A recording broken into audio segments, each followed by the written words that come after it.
Welcome, everybody. It is 7:05. We are returning from executive session.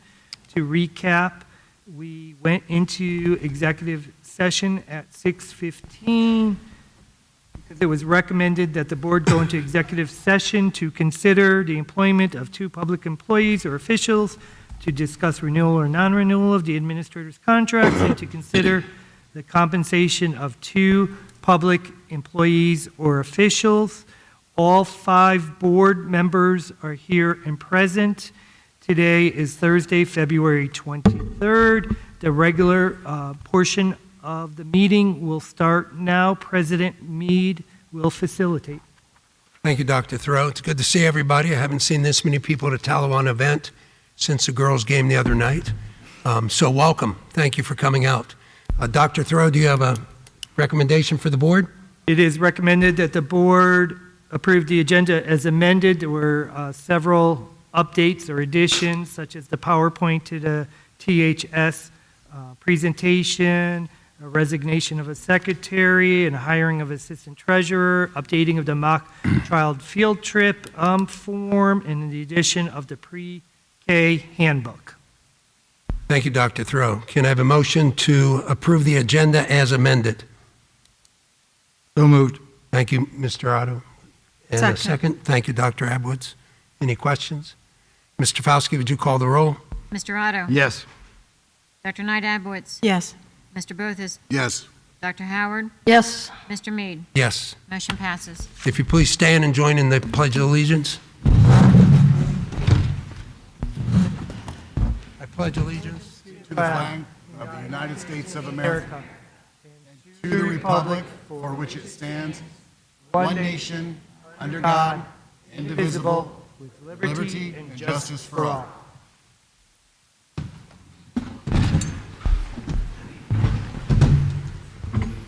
Thank you. We'll start with our reports from the board members. I'll start with the Butler Tech report. Butler Tech has had over 2,400 applications to get into Butler Tech programs.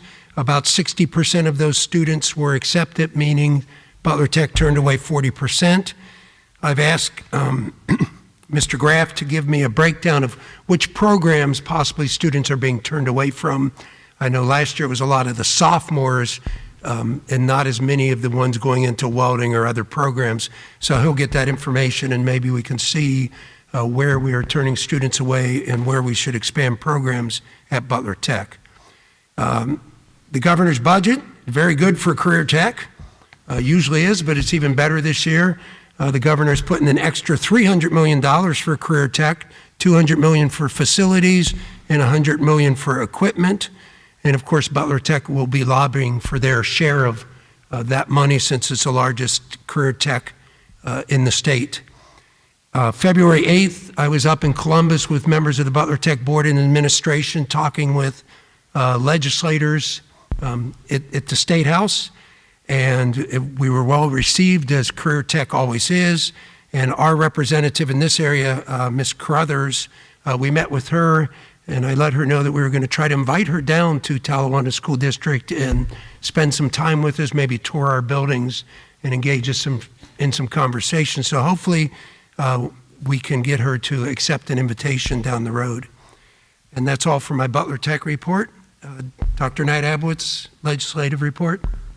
The House Primary and Secondary Education Committee is hearing testimony on the biennial budget for 2024 and 25.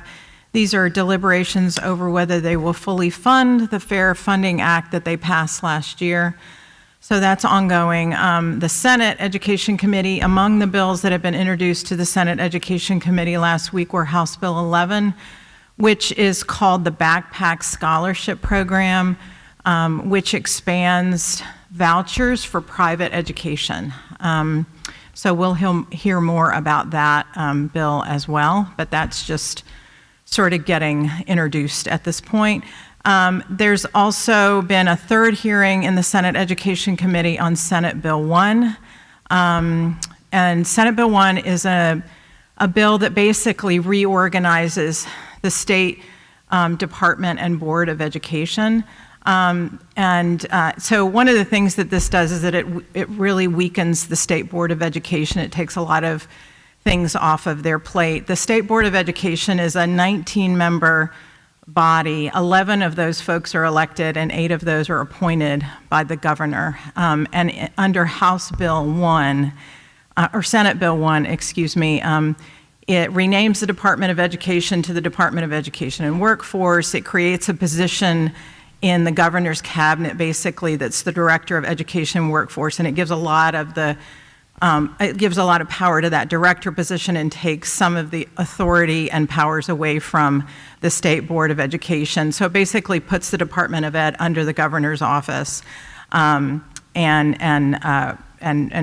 gives the state board less power. So there's some concerns about the implications of that, and also in House Bill 1. Just finding out recently, there is a proposal to create a flat tax and eliminate the state's property tax deduction. So I'm going to get Shauna to explain the implications of that piece of House Bill 1. Okay. This House Bill 1 is a House bill that was introduced by Adam Matthews that, as you said, would create a flat state tax of 2.75%. And how they are going to pay for that is by eliminating the 10% rollback property tax that is given to each of the property owners in Ohio. This program, the rollback program, has been a subsidy of the states, assisting homeowners in backfilling these losses to local governments like school districts, municipalities, and townships. In Ohio, this rollback equates to roughly $1.2 billion annually that is given to local governments. And I want to remind everyone that a school district is a local government. If this is taken away, either the local governments will suffer with lost revenue, or the burden of making up the difference falls on the property owners. Last year, Talawanda collected $1.6 million in rollback and homestead revenue from the state. If this program is eliminated, this financial burden will either fall on, it actually will fall on the local property owners to make up the difference. That's my report. Thank you, Dr. Knight Abos. Arts and Athletic report, Dr. Howard? This is going to be a long one because it's a busy time for arts and athletics. So first of all, in music, Mr. Marston from the high school reports that in February, there was a concert with the high school jazz band and orchestra, another with the middle school orchestras, as well as several concerts in our elementary schools. Coming up in March, March 1st is the high school concert band, March 2nd, the high school choirs, March 8th, the 7th and 8th grade band and choirs, and March 15th is the high school jazz steel band and middle school jazz band hosting the Music Sweet Music event. Ms. Case at the middle school is currently at the American Choral Directors Association National Conference in Cincinnati, doing some awesome, incredible professional development there, meeting many composers and arrangers and attending fantastic sessions. She reports that we have one Talawanda student who made the National Honor Choir, Dean Craddock, in the 11th grade. That performance is Saturday at 4 p.m. at Music Hall.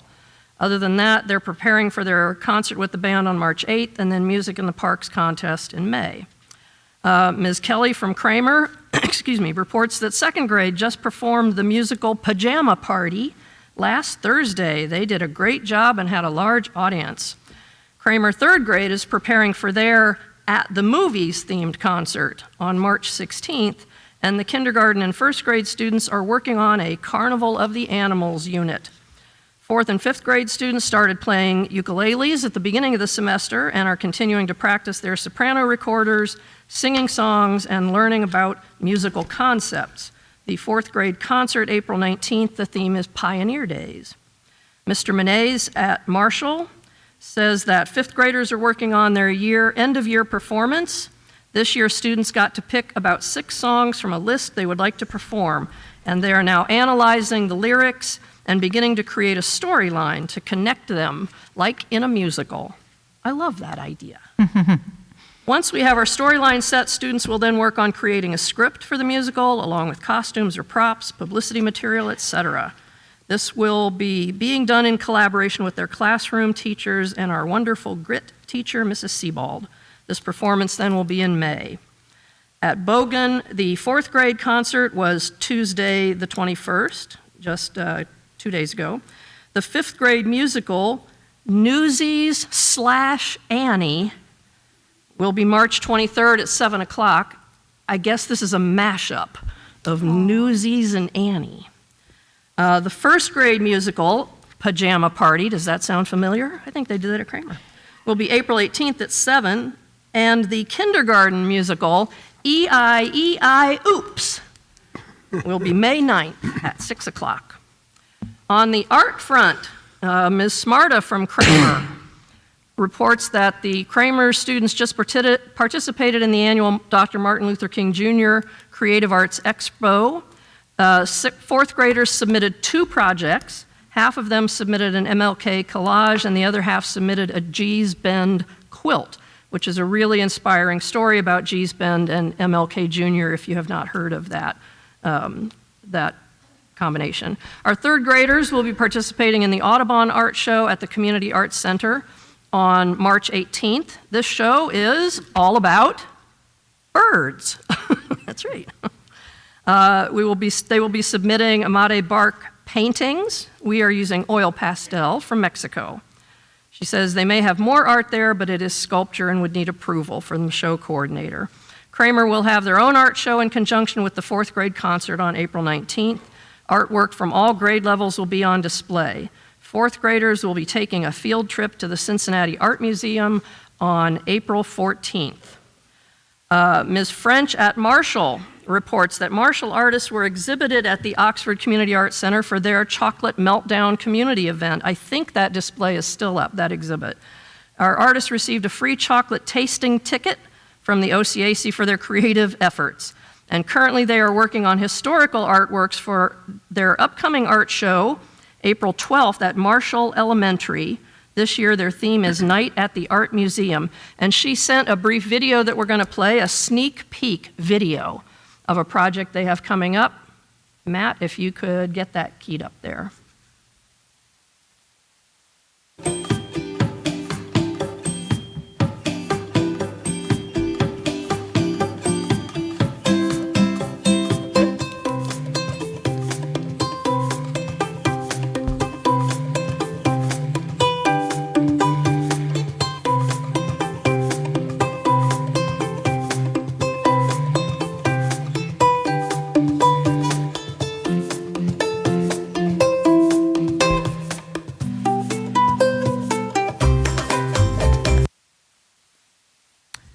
Thank you, Ms. French, for sending that. It looks like they're doing some amazing work there.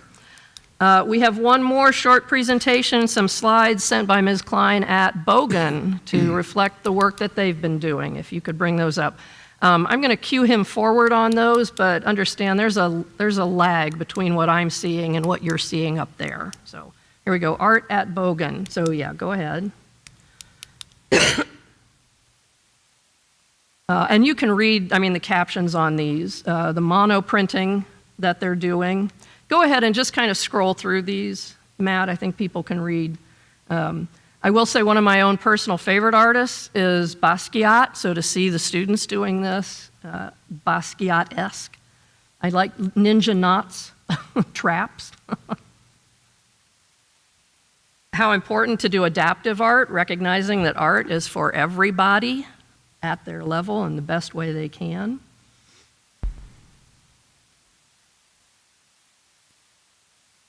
Jackson Pollock. Who doesn't love a Jackson Pollock painting, right?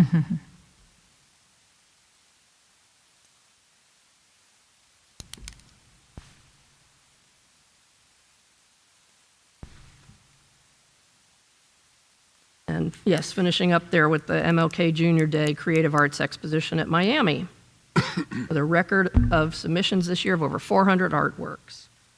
And here are some of those.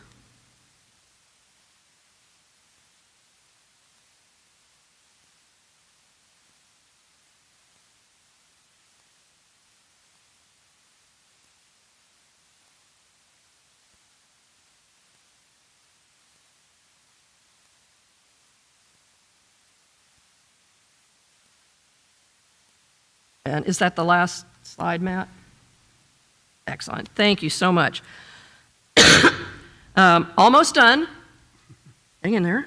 Because again, there's so much going on in this district in all of the arts, music, visual arts, and theater. Ms. Mortimer here at the high school reports that Talawanda Drama is presenting Ruthless, the musical, March 10th, 11th, and 12th. I am so looking forward to this musical. It is going to be a lot of fun. It's fun and funky, and it's an awesome musical.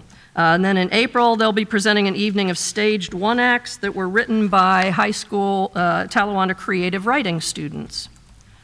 Finally, sports. I know that Mr. Richardson is going to be here next month, right, doing his usual kind of wrap-up of winter sports, but because we've had so many amazing things happen, I don't want to wait until next month to do this shout-out to all these teams that have done an amazing job. Girls bowling finished up at districts on Tuesday, and boys bowling finished 4th in the SWAC, and they're going to finish up, they finished up today. Wrestling, we had Gavin Bonner was the SWAC champ. Sammy Dillon, in his weight division, Sammy Dillon was 2nd. Will Tanner was also SWAC champ in his division, and the districts are in Middletown on Saturday. Academic Challenge team was SWAC champs with a record of 13-1. Boys swimming finished 2nd in the SWAC and had 4 boys qualify for districts. Girls swimming, SWAC champs for the 2nd year in a row. The SWAC Swimmer of the Year was Marin Patterson, and the SWAC Coach of the Year is Stephen Pasquale. Marin Patterson, Anna Gregg, Abby Curry, and Kaylin Masechko all are competing in the Ohio High School Athletic Association state finals in Canton this Friday and Saturday in multiple events. Boys basketball has had the best record since the 2008 and 9 season with a 15-8 record they ended. They were SWAC champs this year for the first time in like ever. The SWAC Coach of the Year was Connor Roberts, and the SWAC Player of the Year was Logan Smith. And girls basketball, oh my gosh, 21-0 in the regular season. What an amazing team. They lost at the buzzer by 1 point to finish with a 23-1 final record. They are the SWAC champs for the 2nd year in a row. Again, SWAC Coach of the Year, Mary Jo Heisman, SWAC Player of the Year, Kylie Fears. They finished the regular season. Talawanda High School girls basketball finished the regular season ranked number 4 in the state in Division I. Yeah.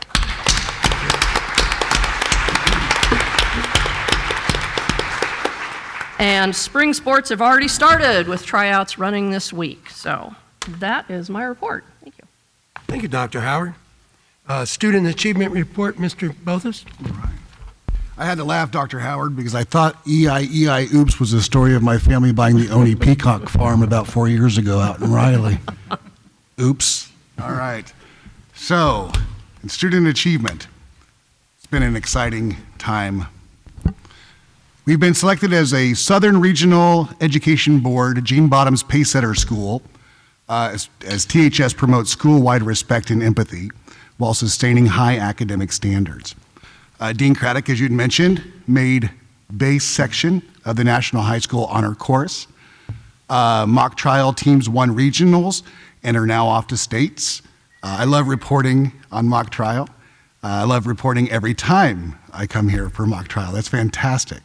Outstanding witnesses, Elliot Berberick and Kate Bullenbaugh. Outstanding attorneys, Caitlin Bulanda, Mohammed Khan, and Eliza Sullivan. Great job, Dr. Weatherwax and students. Congratulations, Mohammed Khan. He's a junior here at THS and won honorable mention in the journalism category for his piece, The Problem with College Ranking, in the Scholastic Art and Writing Contest. Jack Mull is an Eagle Scout, earned only by 2% of Scouts. He's from Kramer and a Boy Scout, Troop 930. He served as senior patrol leader, earned 27 merit badges, progressed through 6 ranks, and completed his service project, a Frisbee golf course here at THS. Congratulations to the OMEA Honor Band for TMS. The students there must undergo a rigorous audition to be selected for the honor band, and that's quite an achievement and honor. Last, but definitely not least, a huge shout out to the parent-teacher groups and the boosters of our schools. These groups work tirelessly to support resources and opportunities for our teachers and students, and without their support, these great heights of student achievement couldn't be attained. Kramer PTG has raised to date this year over $8,600. Marshall PTG has raised over $12,500. Bogan PTG over $11,800. The events that they host have included holiday shops, parent-student dances, community events, family breakfasts, seasonal fundraisers, spirit wear, and individual donations. The reason I bring that up during student achievement is because I'm a dad and a teacher, and I'm also a president of my own school's PTG. I know how much work and time and effort and personal money goes into these events. And I also know the impact that it makes on the students and the teachers, but I also know how much impact it makes on the community too. These local schools are important to our families. I know the look in the kids' eyes when they see grandma pull up, right, for the breakfast with a parent. I know that it connects those kids to those neighborhood schools even more. So PTGs, we appreciate you, we support you. You know, they're an essential part of our student achievement, and I'm honored to celebrate all involved to continue the Talawanda legacy of excellence in education. Thank you very much. Thank you, Mr. Bothus. Now for resolutions and presentations. We have a few, Dr. Thoreau. At this point in time, I'd like to welcome Principals Davey, Butts, and Cole to the microphone for the THS presentation. Thanks. And I don't think I need the clicker. We'll have a little bit of a presentation here, but I appreciate the opportunity to speak to the board tonight and also to our community members who are here. Thanks for coming out. Gosh, I feel like, you know, David and Dr. Howard probably took a lot of the things that I could have talked about away, but alas, there's a whole lot more. But before I get into that, you know, none of the things that we do at the high school are possible without our teachers, our support staff, our secretaries, our counselors, those people. They are the engine that drives what happens here, and without those folks, we wouldn't have any of the things that have been discussed or any of the things I could discuss. Tonight's presentation could be a big slideshow about how we have 2 more National Merit finalists, about how our math department didn't just grow students one year, they actually grew them more than 1 year last year, how our achievement scores are all great, how our report card is great, how we graduate almost all of our students except for the ones that we don't feel it's appropriate to graduate because they're students with special needs and we think it's best to keep them and continue to educate them to prepare them for life after high school. I could talk about all of that stuff. I could talk about Mrs. Butts and Mr. Cole, who are a super big support for me here at the high school and the work that they do. There's just so many things we could talk about. Mock trial was mentioned. What wasn't mentioned is we're not just sending 1 team, we're sending 2. We're one of only 3 schools in the state of Ohio that have 2 teams going. And in fact, 2 of only 24 teams remaining in the state after all of the competitions. Our kids are doing great things. They're doing great things because our teachers are awesome. Our support staff is great. We have a wonderful family here. And in fact, that's really what I want to talk about tonight. Our theme this year has been all about the Talawanda High School family and what it means to work with each other as a family. Sometimes families have disagreements, but we work through those things. At the end of the day, we need to support each other. You know, we were talking a little bit earlier, we have a lot of family members that are in a lot of crisis right now. We have a lot of family members who are sick and have illness and have death in their family. We support them. We make schedules work. We jumble around. Teachers cover for teachers. We do that every single day because we care about our kids and we care about our people. But who best to tell you about that than our kids ourselves? So Mr. Phelps, myself, Mrs. Butts, we took the opportunity to talk to about 25 or so students. This is just a little bit of a mashup. This could have been a 3-hour video. We cut it down to about 10 minutes. So quick video from our students. You can hear from their own words and their own hearts what it means to be part of the Talawanda High School family. Go ahead, Matt.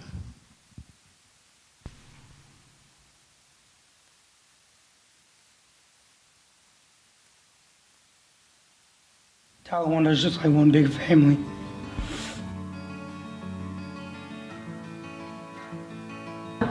So we had the opportunity to talk to about 24 of our students about life here at Talawanda High School, and we put those videos together for you. We want you to hear directly from our students how they feel about life here at Talawanda, what they think is going well, some of the people that they've been able to connect with, some of the people who have been most helpful to them through the years.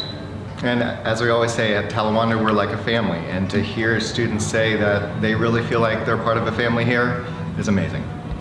In one word or phrase, go ahead and start and finish your sentence. Talawanda is... To me, Talawanda is family. Talawanda is... Talawanda is like a home. To me, Talawanda is community. I would describe Talawanda as diverse because we have so many students who have different personalities, different talents, and they come from all over the place. It's like family. You got people when nobody else has your back, help you when you need help. You can always rely on somebody. Have there been supportive, is Talawanda's home. diverse. I would say Talawanda is inclusive. Talawanda is compassionate. The administrators are all super supportive. They come to all of our lunches, all of our sporting events. They'll check in on different clubs. So in general, Talawanda is very compassionate, and they work hard to make sure that students feel supported in many different ways. Supportive. Area, like, I don't know, I feel like Talawanda, like, as a whole, for me, is just like, just a comforting family, I guess. That's just how I'd say it. Everyone's, like, nice, and the staff is great. Talawanda is... To me, Talawanda is a family. Everyone is just, like, there for you. I'm gonna say All the Talawanda is caring. The connections that I formed here with, like, especially teachers, like students, it's great, but especially with teachers, it's like more like they actually like care about you. So yeah, I'll say to me, caring. I feel like Talawanda is like an opportunity because there's so many like things that you can do in Talawanda. Have there been people here who have helped you like academically and things like that, or maybe like a program that you've been involved in that's helped? I know like the teachers that I've met, that I've had, I can just walk in their room even from freshman year and just go to them, and if I need help with anything, they'll help me with whatever that is to the best they can, and they'll continue to help me if I need help. If you literally anything you need in life or school, they'll always be there helping you. And that's a big part of what Talawanda is. Mr. Caudell, I really liked his class. He always had a lot of energy, and he kind of like got us into learning. I've always had interest in like academics and athletics, and you know, Talawanda's given me the opportunity to enjoy both.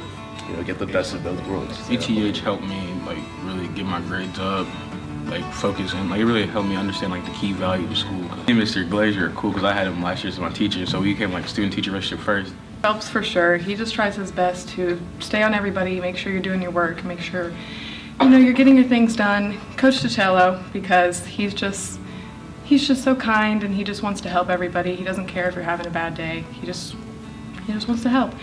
And Officer Reese, he is amazing. You can go to him, talk about anything, and he will help you.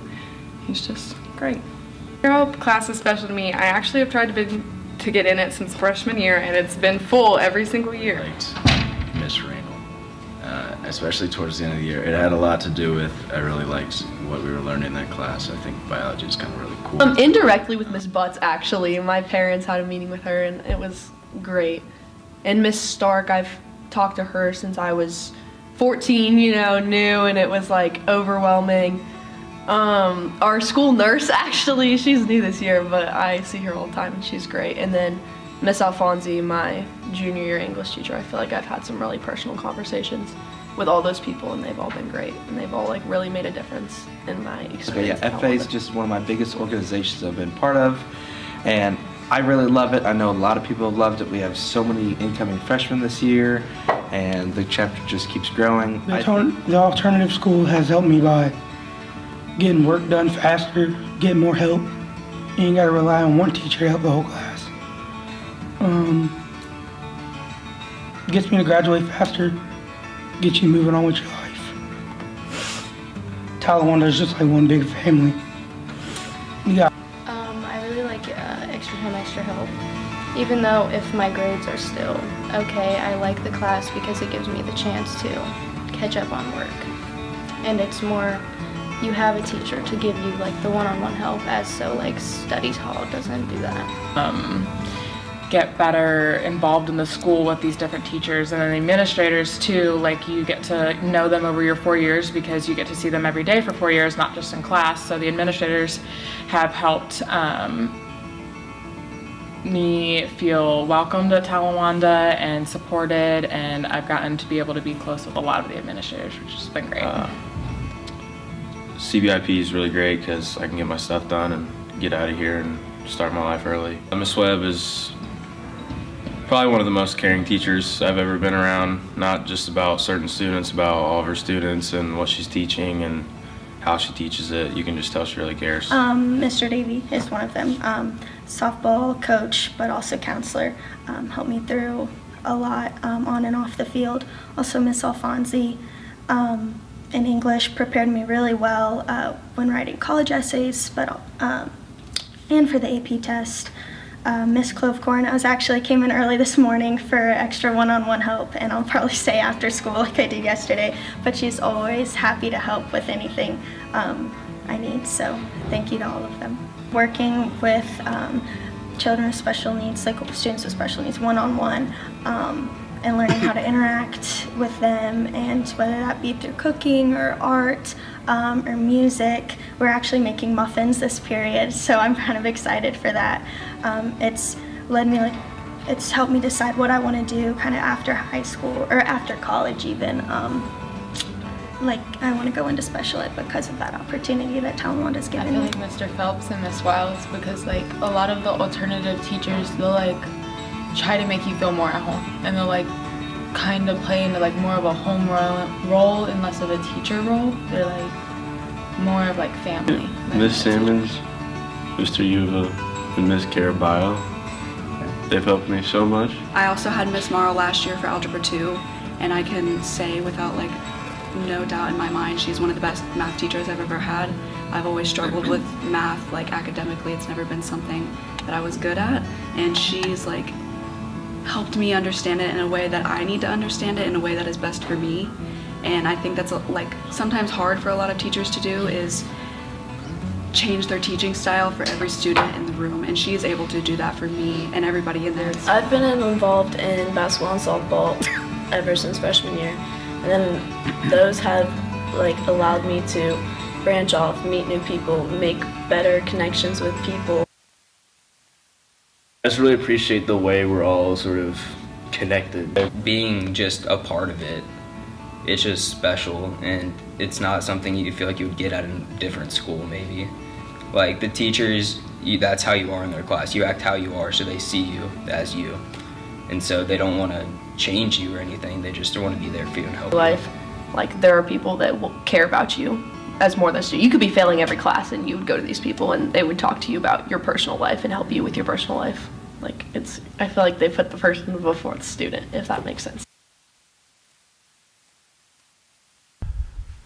I just wanted to call and thank you guys for everything you did to help him graduate early and be able to fulfill his dream of going to the Marines.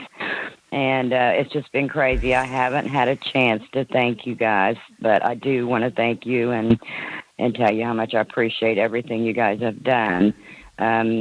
Just wanted to call and really thank you guys. You guys are awesome, and I'm so glad that I've had him, in that school ever since he was 6.5, I guess. But you don't have to call me back, but I just wanted to let you know that you are greatly appreciated, and you make a big difference in these kids' lives. Thank you, hon. Bye. So that young man is down at Paris Island right now, I think in his 4th week through basic. A lot of special people referenced in there. It could have been so much longer. Like I said, I'm honored to come here every day and work with our teachers, our counselors, our secretaries, our daytime custodian, Jordan. I mean, we have so many great people who buy into our kids' lives. It's awesome to be part of. So with that said, that's the high school presentation. Questions, comments, concerns, or criticisms? Thank you very much, Mr. Davey. Thank you. And thank you to all the students who agreed to appear in that video. Thank you. Yes.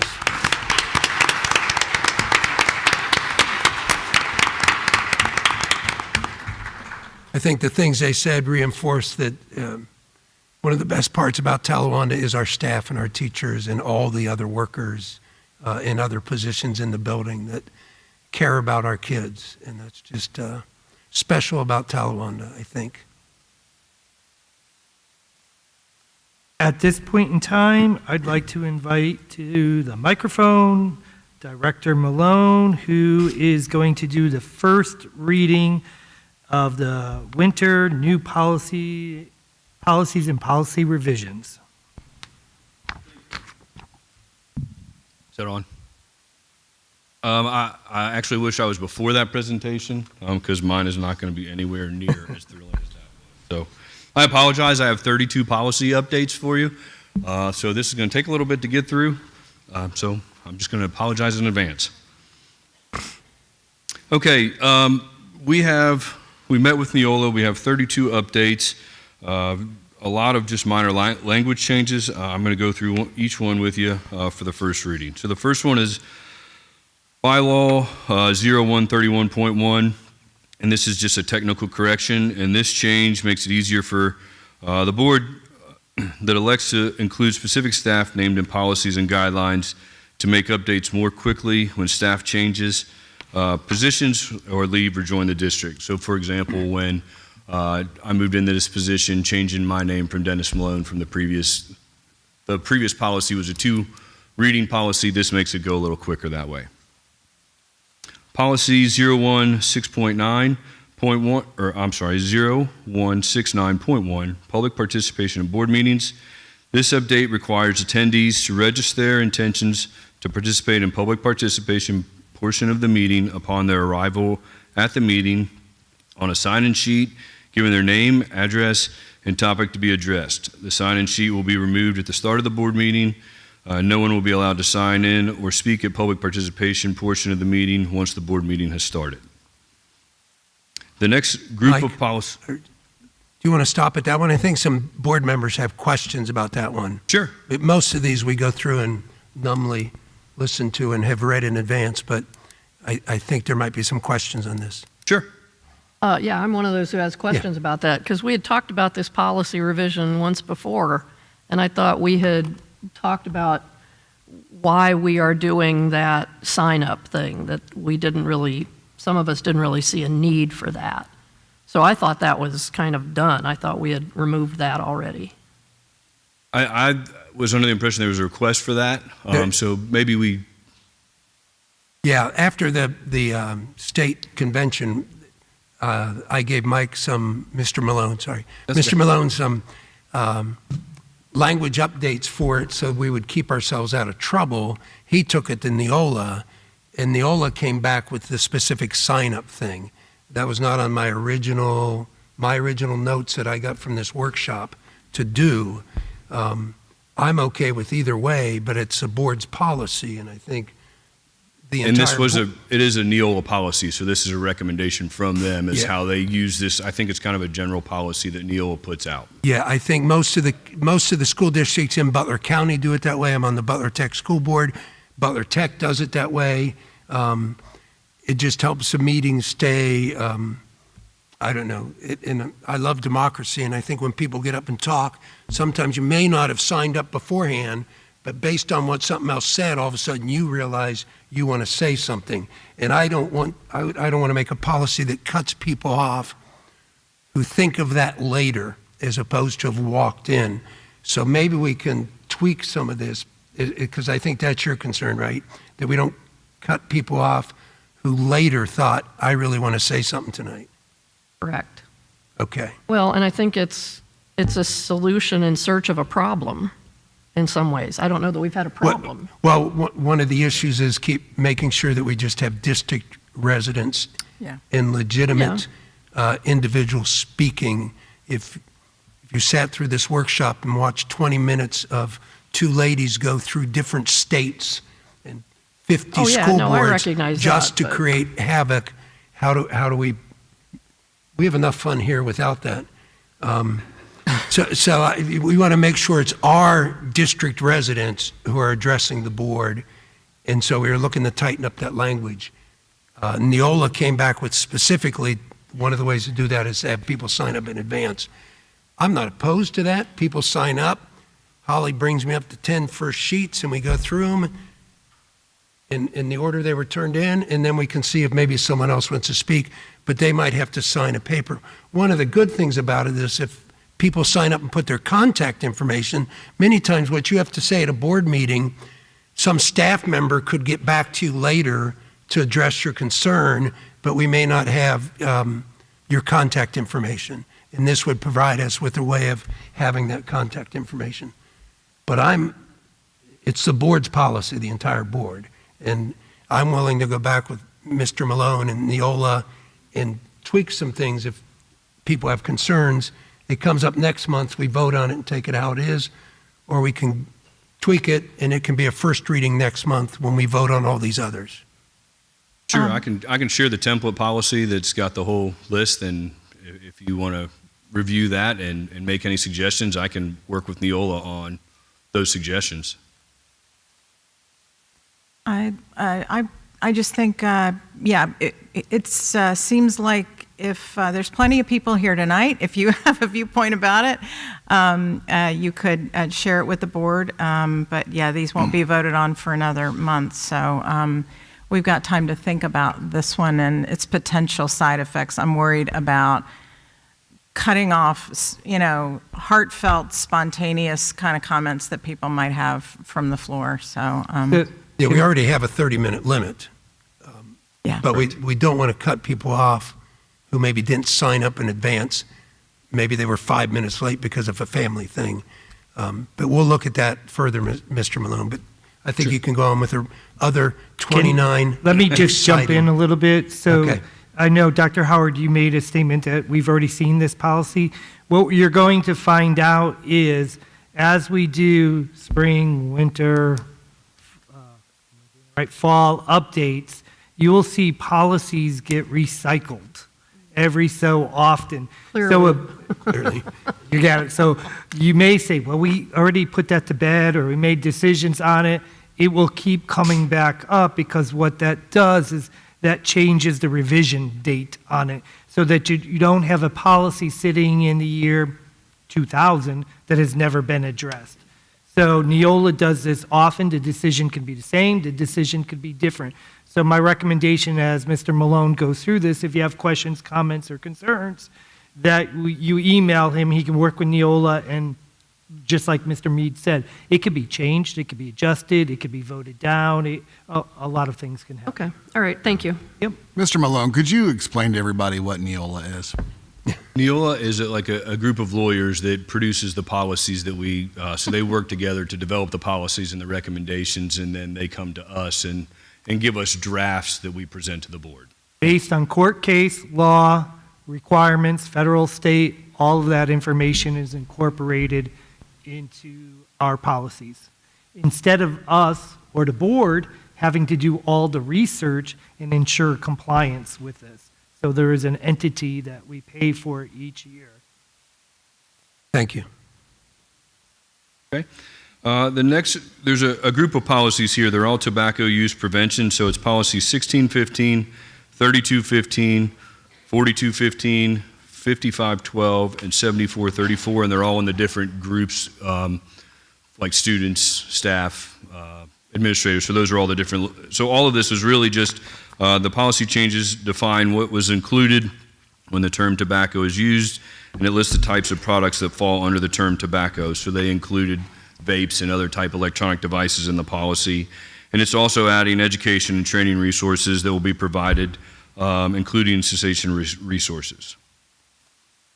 Policy 2114, this is meeting state performance indicators. This policy is just updated to match the state's accountability system by removing the A to F grades from the report card and replacing the letter grades with the new 5-star rating.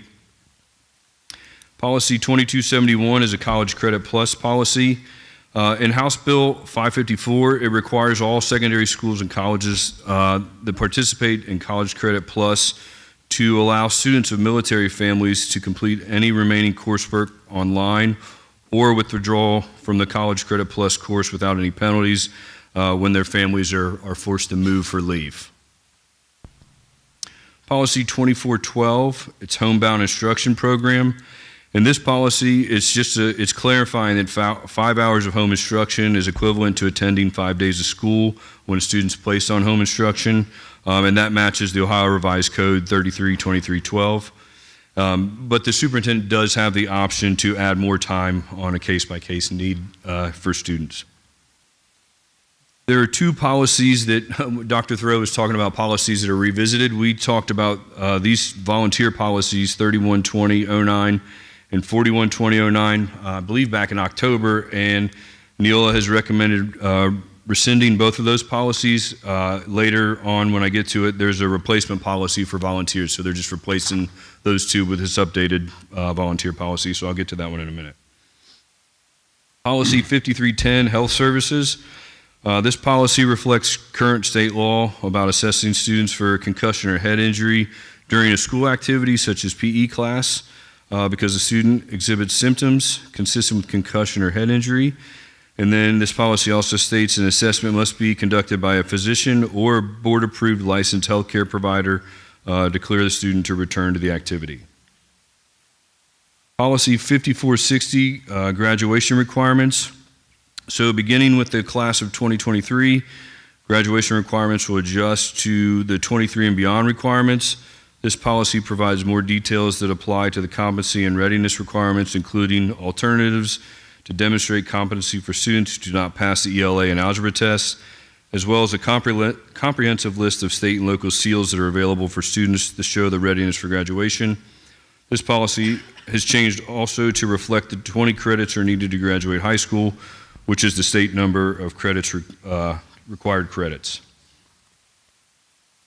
Policy 5610, this is about student discipline. This policy has some minor language changes. It's added that students that are suspended shall be permitted to complete classroom assignments missed during the suspension and receive at least partial credit.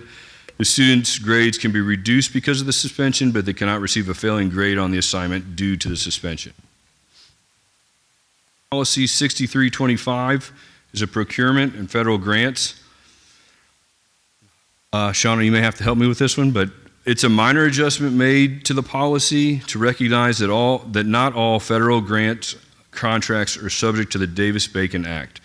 The Davis-Bacon Act typically applies to any federal funded contracts over $2,000 for the construction or repair of public buildings and requires payment of prevailing wages for workers who provide service under the contracts.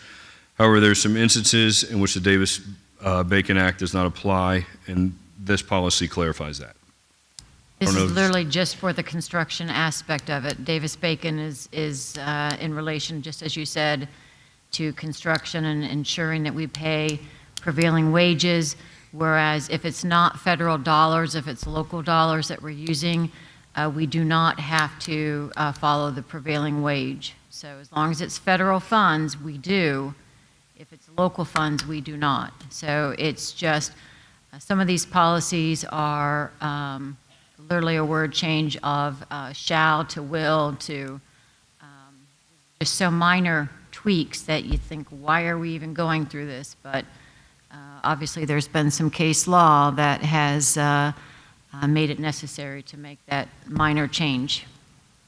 Thank you. Policy 7540 is a technology policy. This one also has minor language updates. This policy prohibits students from accessing or using social media unless it's being used for instructional purposes. It does permit staff to use social media for communication purposes and to promote the achievement of staff and students. Promote the achievement of staff and students. Policy 7540.01, technology privacy. This policy has language that reminds staff that the district information and technology resources are considered board property and are intended for business purposes. It encourages staff to keep their personal records and personal business separate from district information and technology resources. Policy 7540.02, this is web accessibility and around apps. This policy has language changes that remind the board that permission is required before the board can post student work, and permission is also needed before identifying student by name on the board website. Policy 7540.03 and 04 are the staff and student acceptable use policies. We have both of these in place right now, but Neola had a student one that we were not currently using, so that is a new policy where we take their their student acceptable use policy, and then we were going to just update the staff acceptable use policy. So those are both just Neola recommendations versus our own. Policy 8120, this is the replacement volunteer policy. There's new language that's been added to address requirements for volunteers who support athletic activities. All coaches, whether paid or unpaid, must hold an active pupil activity permit to coach any OHSAA member school athletics for grades 7-12. We have also, as a district, elected to have our volunteers for non-athletic extracurriculars follow that same requirement process. Policy 8300, this is a organizational operations plan. This policy states the district has a plan to recover from any type of disaster and minimize the impact on the district's teaching and learning. There were just some minor language changes to that policy. Policy 8305, information security. This policy states data information collected by the district shall be classified as confidential, controlled, or published. And there were some minor language changes to this policy. I have one page to go. I'm getting there. Policy 8315, information management. Again, there were some language updates. This includes a better description of electronically stored information. Electronically stored information means any type of information that is created, used, and stored in digital form and accessible by digital means. Policy 8390, animals on district property. This policy has been updated to include definitions for emotional support animals and therapy dogs, and for the process for having these animals at school. It also has added language that allows a service animal to ride district transportation with the student in need and establishes the procedures required to allow the animal to ride the district transportation. Policy 8400, school safety. This policy reflects changes enacted in House Bill 123, which includes the requirements for the district to have a trained emergency management assessment team in place in each school building. Policy 8420, emergency situations at school. This update adds language that states that principals should instruct students on safety precautions to be taken in the case of tornado alert or warnings, and shall designate appropriate locations to be used to shelter students in case of tornado, an alert, or a warning. Policy 8462, student abuse and neglect. This policy reflects Aaron's Law. The bill requires school districts to include age-appropriate training for K-12 students on child sex abuse prevention. Schools must also provide training to staff regarding sex abuse that is presented by either a prosecutor or a law enforcement officer who experience in handling cases of child sex abuse. The staff training is to occur along with the other required trainings for topics such as school safety and violence prevention. Policy 8640, this policy has been updated to remove the language that states students are not permitted to drive themselves on district-sponsored trips. Policy 9160, public attendance at school events. This one's kind of like the tobacco policies from earlier. It's just reminding the community that smoking is prohibited for anyone attending school events and at district facilities. And this policy includes updated language which defines tobacco, the types of tobacco that are prohibited. And then policy 9700.01, advertising and commercial activities. This policy is to provide guidelines for the use of advertising or promoting commercial products to students and parents in school. This policy has been updated to include the district website, which is required to follow this policy when advertising. That is all 32 policies. Any questions? Thank you. No one's ever clapped for you for one of these before. They're just happy I'm done. Yeah. Any questions? Thank you, Mr. Malone. I really appreciate it. This is the most changes in policies that we have seen in over a decade that I have seen at one time. And I expect there's going to be more legislative changes in the future. As you had mentioned, Dr. Knight-Abowitz that are going to require additional policy changes in the future. But thank you. You did a nice job. Thank you, Mr. Malone. Yep, thank you. Okay, the next presentation is a grade level banding proposal, and you have 3 staff members to present that, right? Yes, sir. I do want people to know that Dr. Throw and I had a conversation. He told me that this is an idea that had come up, and the staff was looking into it, and then he said, but I don't think we're going to go forward right now. I asked him to continue investigating it because I believe we can leave no stone unturned. We do have a 3-year plan, but at the end of that 3-year, we're still in deficit spending, and we have to do more. And anything we can do to save programs and jobs, I asked them to look at. Also, if you will notice, this is in the presentation portion of the meeting. For those of you that have come to board meetings before, you know, in the presentation portion of the meeting, we don't vote on things. This will not be voted on tonight. There is no intention of voting on it tonight. It is being presented tonight. So we'll let these 3 explain this idea. So I'd like to welcome to the microphone Principal Davey, Principal Mers, and Director Jones. Thank you. Shortest person. You can push it down.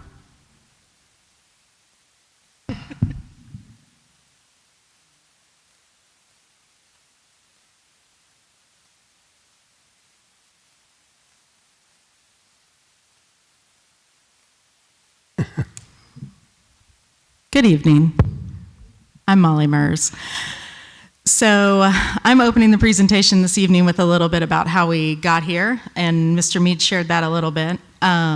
We were, sitting through meetings where cuts were being discussed after the levy failed, and one thing was kind of weighing heavy on us. There was a line item on the list of cuts that said for a long time TBD, to be determined, and it was the savings or the cost of transportation and what the changes in transportation were going to be. So through a discussion, we asked permission, basically, 3 of us who like to solve puzzles. Would it be okay if we looked at what transportation was? Could we talk to the transportation department and get the information that they use to determine their travel routes and all those things, and could we put that on a big board and see if we could figure out what that costs and what the savings would be? And we were told, yeah, that would be fine.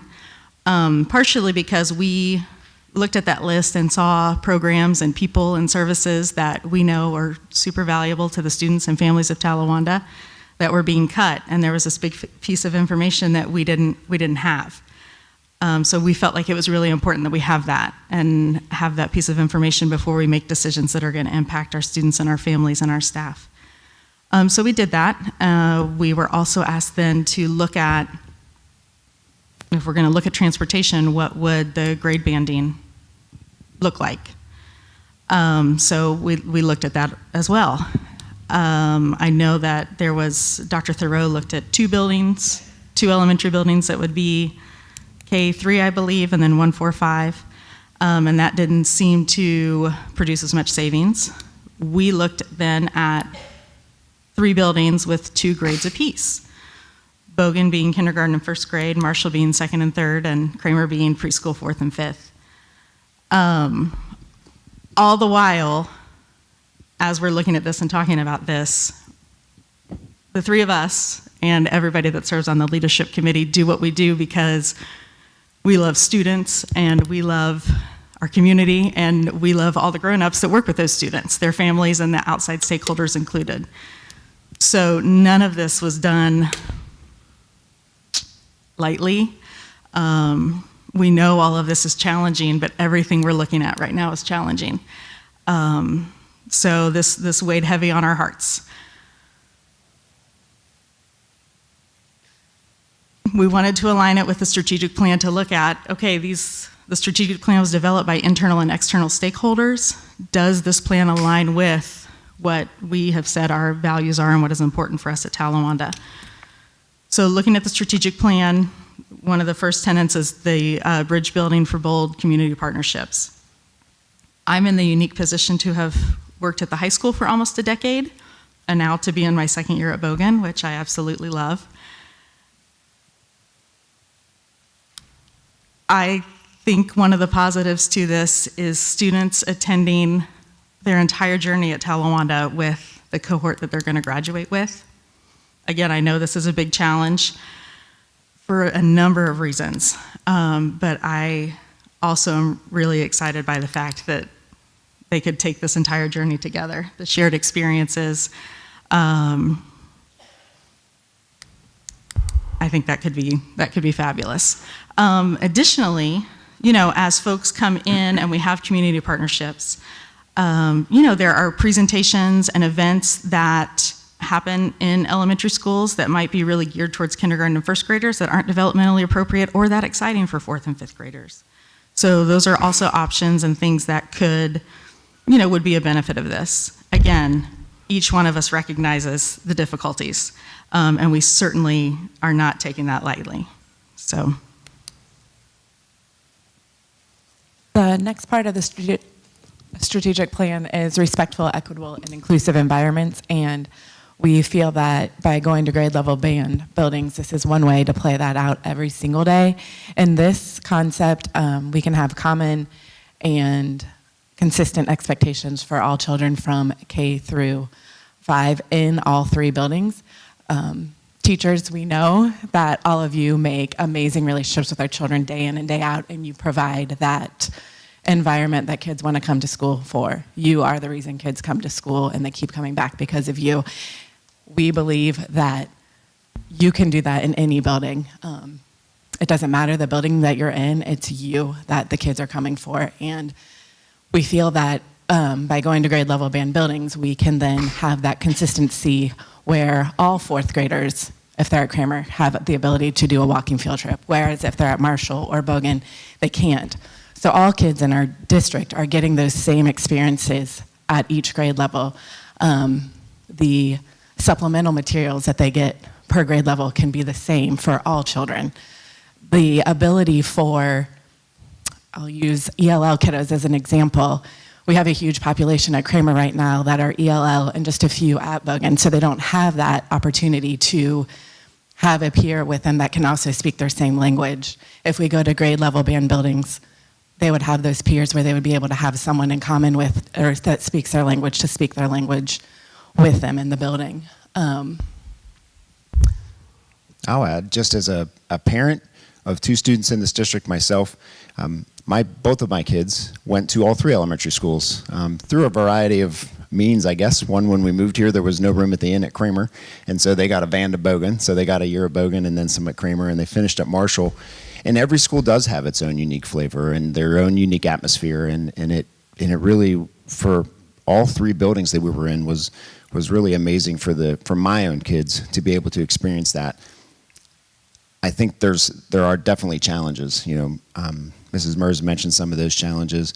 We'll talk about them as we go throughout the rest of our presentation here. But there's also a lot of positives and there's a lot of benefits. And to echo what Mrs. Jones said, it really comes down to the people. You know, and I'll go back to even to the high school presentation.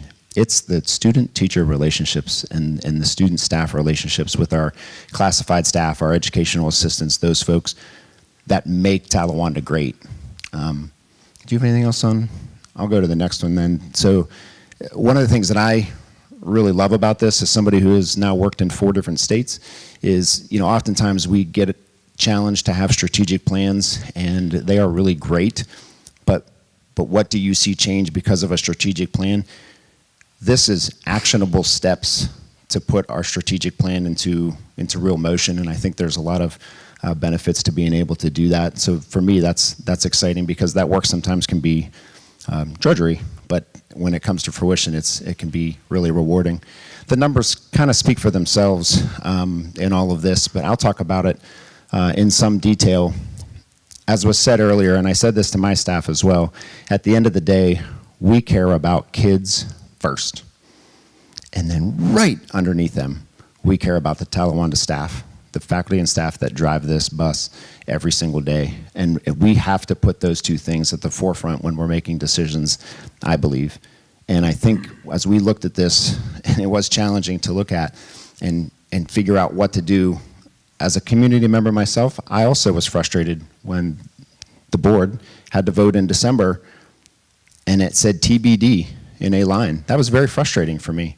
I don't want to wait until it's determined. Tell us what it's going to be. What will it be if we address busing and if we address grade level banding? And so the answer is on the board now. It's an immediate $600,000 savings. And I will say these numbers are a little bit conservative. We did that on purpose, right? We don't want to overpromise, but conservatively to be able to say in 23-24, you will save $600,000 through this proposal, and over the course of 3 years, nearly $2 million. That's pretty great. When we've been asked to cut $5.4 million, and I will tell you, as somebody who's been in those rooms and in those meetings, I don't want to make any of those cuts. Not one.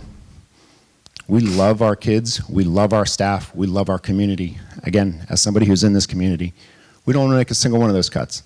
So if we can, without costing a single person a job, bring back the things that are on that board right there, PE, music and art. Did you hear Dr. Howard's report? That's gone, right? Athletics, year 3, gone. These are things that can come back simply by moving forward with this proposal. So I think there's a lot of benefits. And some of the things that haven't been talked about, prom and homecoming. You know, and again, I'll talk about why that would go away. Right now, the people who organize prom and homecoming or coordinate mock trial are people who work here at the high school, who get those stipends to do those extra things. Could we find a different creative way to do those? Probably, maybe, right? But right now in our current system, those were set to be cut in year 2, right?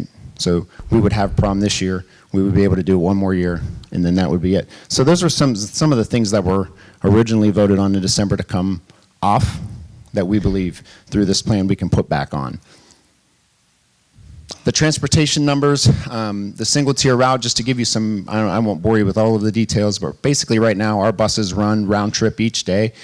It's about 3,700 miles total as a fleet.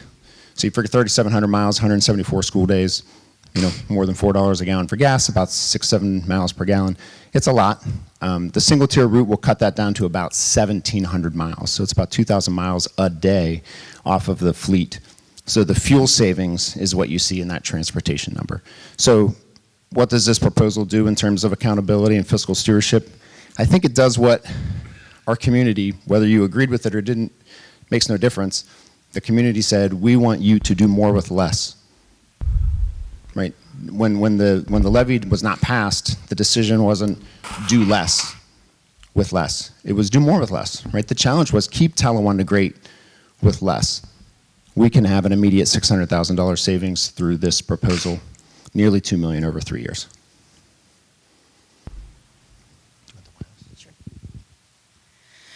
So the next tenet of the strategic plan we're looking at is vision and opportunities. So again, the idea that, you know, keep students' experiences great, keep our family experiences great, and do it with a little less money. We would ensure continued success and excellence in the experiences for all of our students.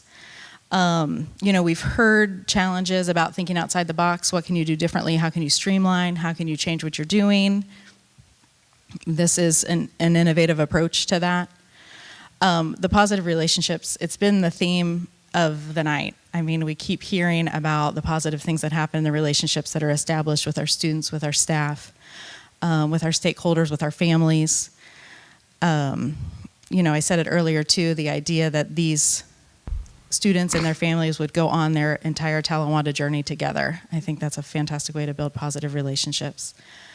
The proposed adjusted start and end times for folks, you can see that up there. Notice that teacher start time would be 7:30. The AM anchor, what that means is the time that the buses would need to arrive at the building by. First bell is the starting bell of the day, the dismissal bell, obviously.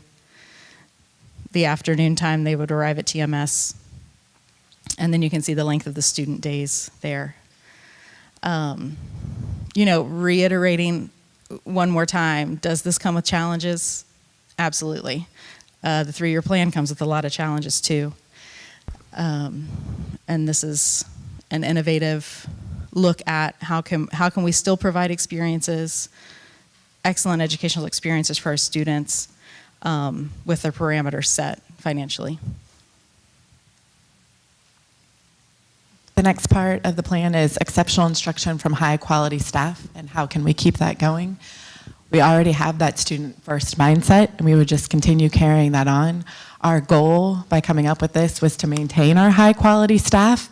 When we look at that average class size for K through 5, that is only eliminating the 3 teachers that have already turned in their retirement. So we would be able to still stay under the cap for 3 through 5 and K2 and have smaller class sizes still. We think there's some great things that could be done with professional development by having all of the grade level in one building, the horizontal planning, the streamlined interventions, and the ability to have, instead of 3 or 4 teachers per grade level, you have up to 8 or 9, some grade levels 10, and what can you do with the kids as far as dividing them up for groups for that intervention time, and how can we really dive in and work with those children. Yeah, and I'll talk a little bit about the class sizes. The class sizes range, and of course these are estimates based on current enrollment, from 19 to 26 with an average of 23. But again, I think one of the questions was, is that before or after cuts? And so would those numbers go up? And I think it's important to say, we're not proposing any cuts. Like we've said many, many times, we love our teachers, we love our staff. This involves no cuts. This is through attrition, and those numbers have already factored in those teachers who would be leaving. Which I think is one of the other points I think that I would make, just knowing that I've had some questions asked of me throughout the last, couple of days or weeks as this has been out, about all of this. And you've heard us say many times, we care about our kids and we care about the Talawanda family. And we don't want to see anybody lose a job. We don't want to see anything happen to our amazing school system in terms of what we provide students on a day-to-day basis. Some of the great stuff that you heard about at all of our buildings tonight. One of the questions that was asked was, what would happen if we waited a year? And I think that's a great question. What would happen if we waited a year? Well, if we wait a year, we have to replace those 3 teachers and then probably hire a 4th, which is how that $400,000 savings you saw earlier came about. But then if it goes into effect, those are 4 people that we then have to turn away. And I just don't know. I don't know. Again, as we said, there was a lot of really hard conversations with this. I appreciate the challenges too. I know there are parents who, when you look at those grade bands, and parents and guardians, you would have kids in multiple buildings. And granted, we have that now, but in a lot of elementary buildings potentially. And hopefully through the latchkey system and the hub system at the middle school, there are ways to address that. But there are challenges, right? And there are a lot of challenges. Believe me, as the high school principal, you saw my anchor times up there. It said not applicable, right? One of the challenges we're going to face is how are we going to get our kids to school who haven't had to find their own way for many, many years. But they're challenges that we're prepared to face because we've been asked to do it. And by God, we're going to do the best we can with what we've been given. And at the end of the day, I think that's where our hearts have been with this, is we know that it's not a great situation. We know that it creates challenges and it creates issues, but we choose to look at those as opportunities. We choose to look at that as a way to try and innovate, to, at the end of the day, do what we think is best for kids and what is best for our people. And so that's where this proposal came from. So with that, questions? I'm going to jump in before the board has some questions, because I just want to recap. I know you've given a lot of information out tonight. This is a proposal. So again, it's information. I know the board and President Meade said that they're not voting on it tonight, but it's information for the community, and it's also being videotaped so that people can hear it. So I think it's important to recap some of this information. So I take full responsibility of my staff and what we're doing here. We do amazing work. We are trying to think creatively outside of the box to bring back save services, programming, and staff. In order to do that, we need to, as I said, be innovative and creative. So when I first started thinking of this, and this was prior to even the December board meeting, I was the one that actually looked into what would it look like having a restructure of the elementary, of 2 elementary buildings serving K-3, and the 3rd building being grades 4 and 5. I looked at it. I, like Principal Davey, like to play around with numbers and try to see what I could do. There was a little bit of a savings, but it wasn't much of a savings. We also were working on the 3-year plan and the reductions that were approved at the same time at December. So from there, the administrative team was tasked with working on potential cost savings in the area noted as TBD for the transportation, as well as any other ideas to reduce costs, save programs and services, generate revenue, and continue high-quality education. The focus was on students. The team met with Peterman, which is our bus transportation, and it took a while for Peterman to understand what we needed through multiple meetings and to gather the data needed. As expected, a one-tiered system, which was shown earlier, will save the district approximately $200K. This means students in K-8 would receive transportation under this proposal. High school students would not, except for the Butler Tech students who would receive a shuttle ride from either the high school or Marshall, depending where that would be. There would also be the state minimum of 2 miles no transportation zone. That would be increased from the current 1 mile zone. We know that we have to look into these routes. We know we have to look into safety and distances. We also know that we cannot determine routes right now. We are going to ask our families to sign up for transportation for the next school year instead of rolling everybody up. This will give us a better, accurate number of the students who will be using the bus. From there, and during the summer, we will have new enrollments, we'll have kindergarten students, we'll have new families to the districts.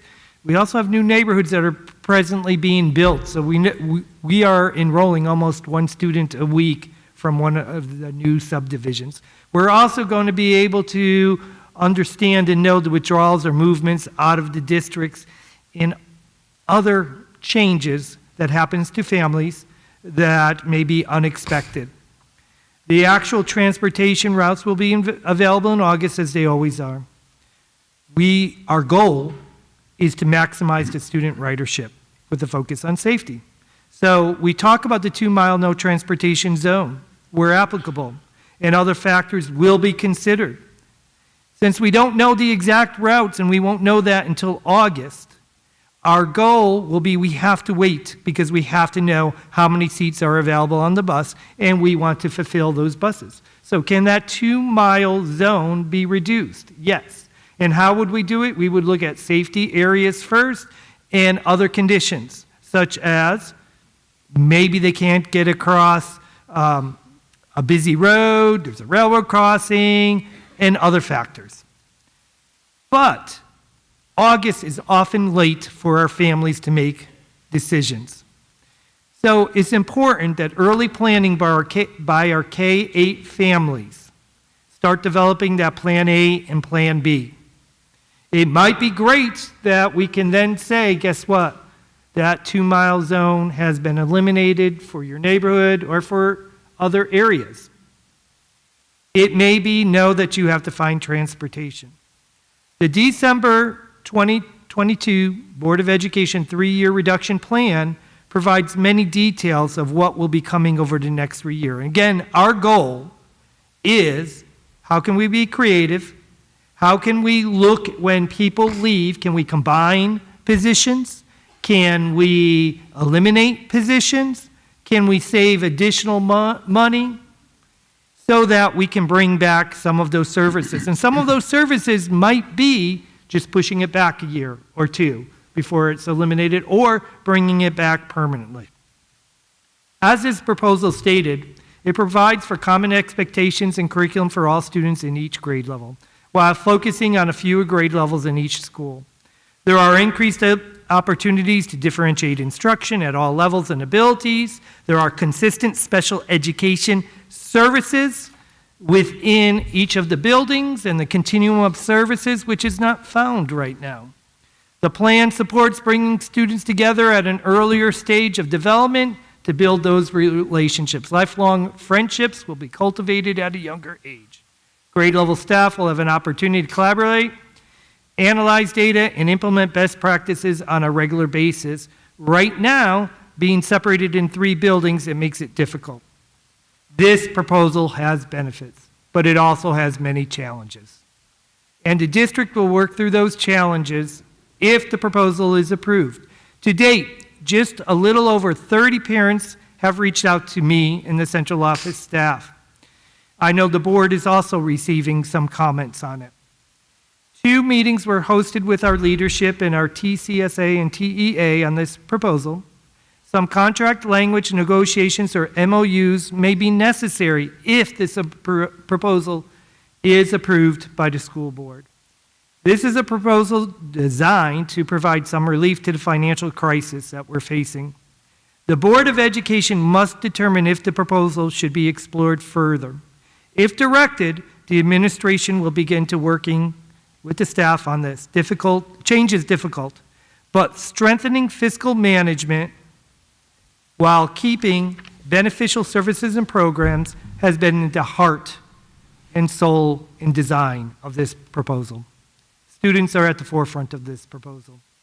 Some parents and teachers have criticized this proposal, stating that it will cause harm to students from a mental health perspective and that kids won't go to school with their neighbors. In fact, students will develop relationships with all Talawanda students starting in kindergarten, as opposed to coming together for the first time in 6th grade. It will break down those barriers. No research or information that we have seen to date would support those claims. However, there are logistical issues that need to be worked out, not only for the school district, but for family. I've heard claims that it's going to be 85 to 90 teachers that will need to move rooms and assignments in this proposal. I originally used this number to calculate moving costs, and if we entered into a memo of understanding MOU or negotiations to pay our teachers, like packing and unpacking stipends, we used to have that contract language in our past contracts. Again, we know it would have to be bargained or agreed to in order to implement a payment or stipend. So I took the higher level, and it would cost us estimated about $64K, and that's included into this proposal. I also worked with our HR director to estimate how many teachers would need to move. We estimated it'd be between 18 and 38 teachers, depending on what they wanted. The lower number of 18 would occur if teachers just wanted to stay in their buildings but possibly teach different grade levels. The 38 estimated number would be from teachers who wanted to stay in their current grade level but move to the new buildings. And then we also know there would be a few other teachers who simply just this may be a chance for them to change to another grade levels. Our leaders have reached out to Lakota, Edgewood, and Mason about their experiences. And none of the 3 districts have been able to report negative impacts or emotional harm to students. One district stated, who just recently did it, that their first year was very difficult to implement. They had to work through the problems and issues. There were implementation dips, but once it was implemented, they're seeing the students and teachers grow, and they wouldn't change back. They're seeing growth in students socially, emotionally, and academically. Talawanda in the 1980s and 1990s also utilized a grade level banding type system. So this is not a new concept to our community, although this proposal is new to some of our current families and staff who are unaware of the history because they weren't old enough or there at that point in time, or may only have heard it. The superintendent already has the authority to redistrict and implement grade level banding or change the structure of buildings without board approval. The goal of this evening and this proposal has been to provide clear information to all stakeholders, be transparent, and to seek a wider approval of this proposal to give us direction and should we go forward, not go forward, and to address our Talawanda School District financial crisis.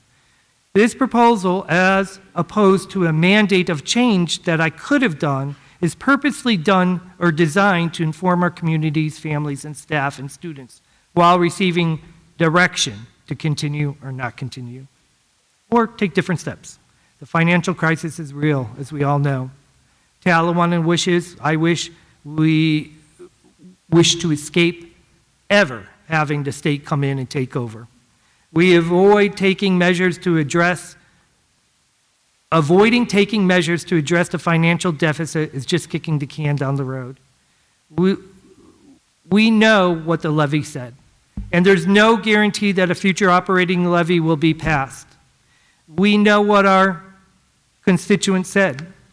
As Mr. Davey concisely said, they want us to do more with less, but not with less quality. Before the financial issues become real detrimental to us, we've got to start taking steps. It's past the time to put the disagreements aside. We know people agree with this, people disagree with it. The disharmony among citizens and staff is not productive. People must simply just agree to disagree. Tonight, this is only a proposal. Change is hard. There are challenges with this proposal. We know we have to educate our children with less money. There's no perfect solution. There's a lot of value in this proposal. This is not easy for anyone. No one wants to cut services, programs, and staff. However, we are committed to an outstanding and continued education. As superintendent, again, I'm stating that I'm taking responsibility for bringing forth this proposal. I have a great team that works very hard. I have a great staff that works very hard. We have a community that embraces education. So while we are hot or upset about our financial crisis, we know where that issue comes from. The issue comes from how our schools are funded and the lack of funding that we receive. It's imperative to know that we got to continue to push our legislators. Our legislators have to fund education. I've talked about this, of establishing a basic foundational amount. Is it $9,000? Is it $5,000? Is it $6,000? $7,000? We need to determine that. When you look at the ODE report card, and I use that versus CUP, because it's less money per student, the average spending is $11,300 per student. So if we got 9,000, if we got 8,000, 7,000, 6,000, 5,000, 4,000, we still would be getting more money than what we're currently getting at a guaranteed of $2,500 per student. It is a guarantee, and I talk about this, and I am very concerned about a guarantee. Right now it's guaranteed. You heard it a little bit. They're talking about fully funding the school model, funding model. It does not help Talawanda. Does not help our neighboring schools. And in fact, our $2,500, if the guarantee goes away, will drop down to about $1,100 per student. So that's another $3+ million that will need to be eliminated from the budget. Why do I say this? I lived through TPP, tangible personal property tax, in another district, and this district that I was in relied solely, and they had a huge carryover. They were doing fine. The legislators eliminated how that money was going. It used to go directly to the schools, and then it went up to the state, and then the state said, we're going to fund you, and we're going to fund you back and make you whole. They did for a while, then it was reduced, and then it was reduced, and then it was reduced. My concern is the exact same thing with this guarantee. There's no promises that a guarantee will stay on. So I don't take anybody that's here today that disagrees with this proposal or action as a forefront that they don't care about kids. And anybody that supports this proposal, I don't take that as you don't care about kids. I believe the entire community cares about kids. I know our teachers do. I know our administrators do. I know this board is challenged with hard decisions and care about the students. So tonight, I'm asking everyone to be civil, but I'm asking the board for more direction. The directions that I'm asking for this proposal is the one-tiered busing that we described, which saves about $200,000 ago. Should we continue to explore this grade level band proposal, saving $400 plus K? Should we end this grade level band exploration of the proposal? Are we okay to implement the proposed start and end times with the one-tiered busing?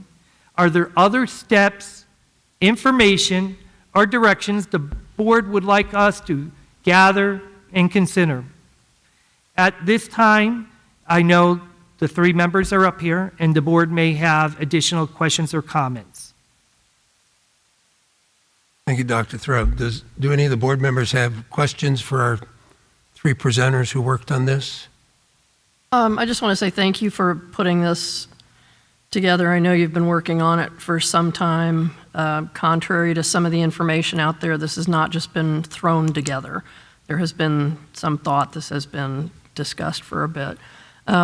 I also want to make it clear as we're having these conversations that when I look at a proposal like this, I'm looking at it in both ways. I'm looking at the savings because that is something clearly in our situation that we need to address, but I'm also looking at it as a lifelong educator and what the potential is, what the potential positives are for innovation, for delivery of instruction that come through a proposal like this, while also acknowledging that there are, as you've said, challenges.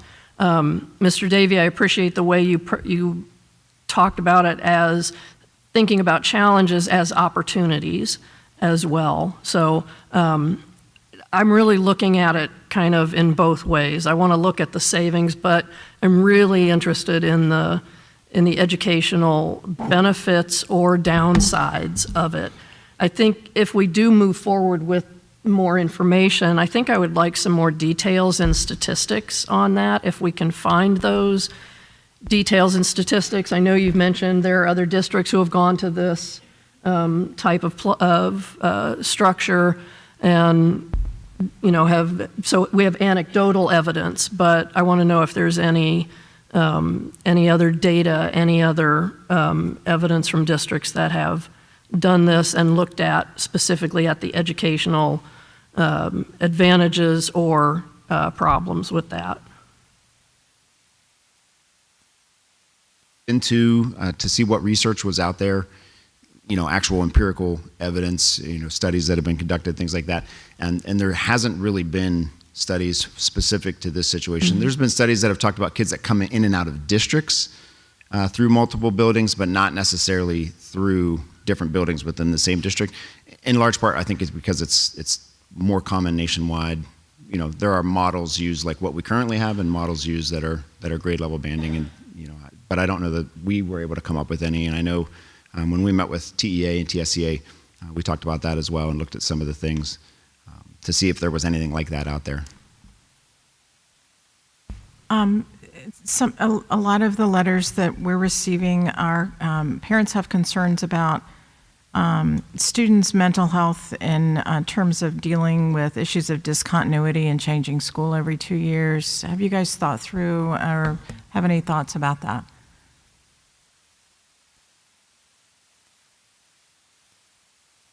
Again, there is no research on that particular topic, but I think we currently have counselors, social workers, and the mental health staff to help provide the supports when needed. And hopefully, as we move forward, we'll be able to possibly keep some of those supports to continue to help with that.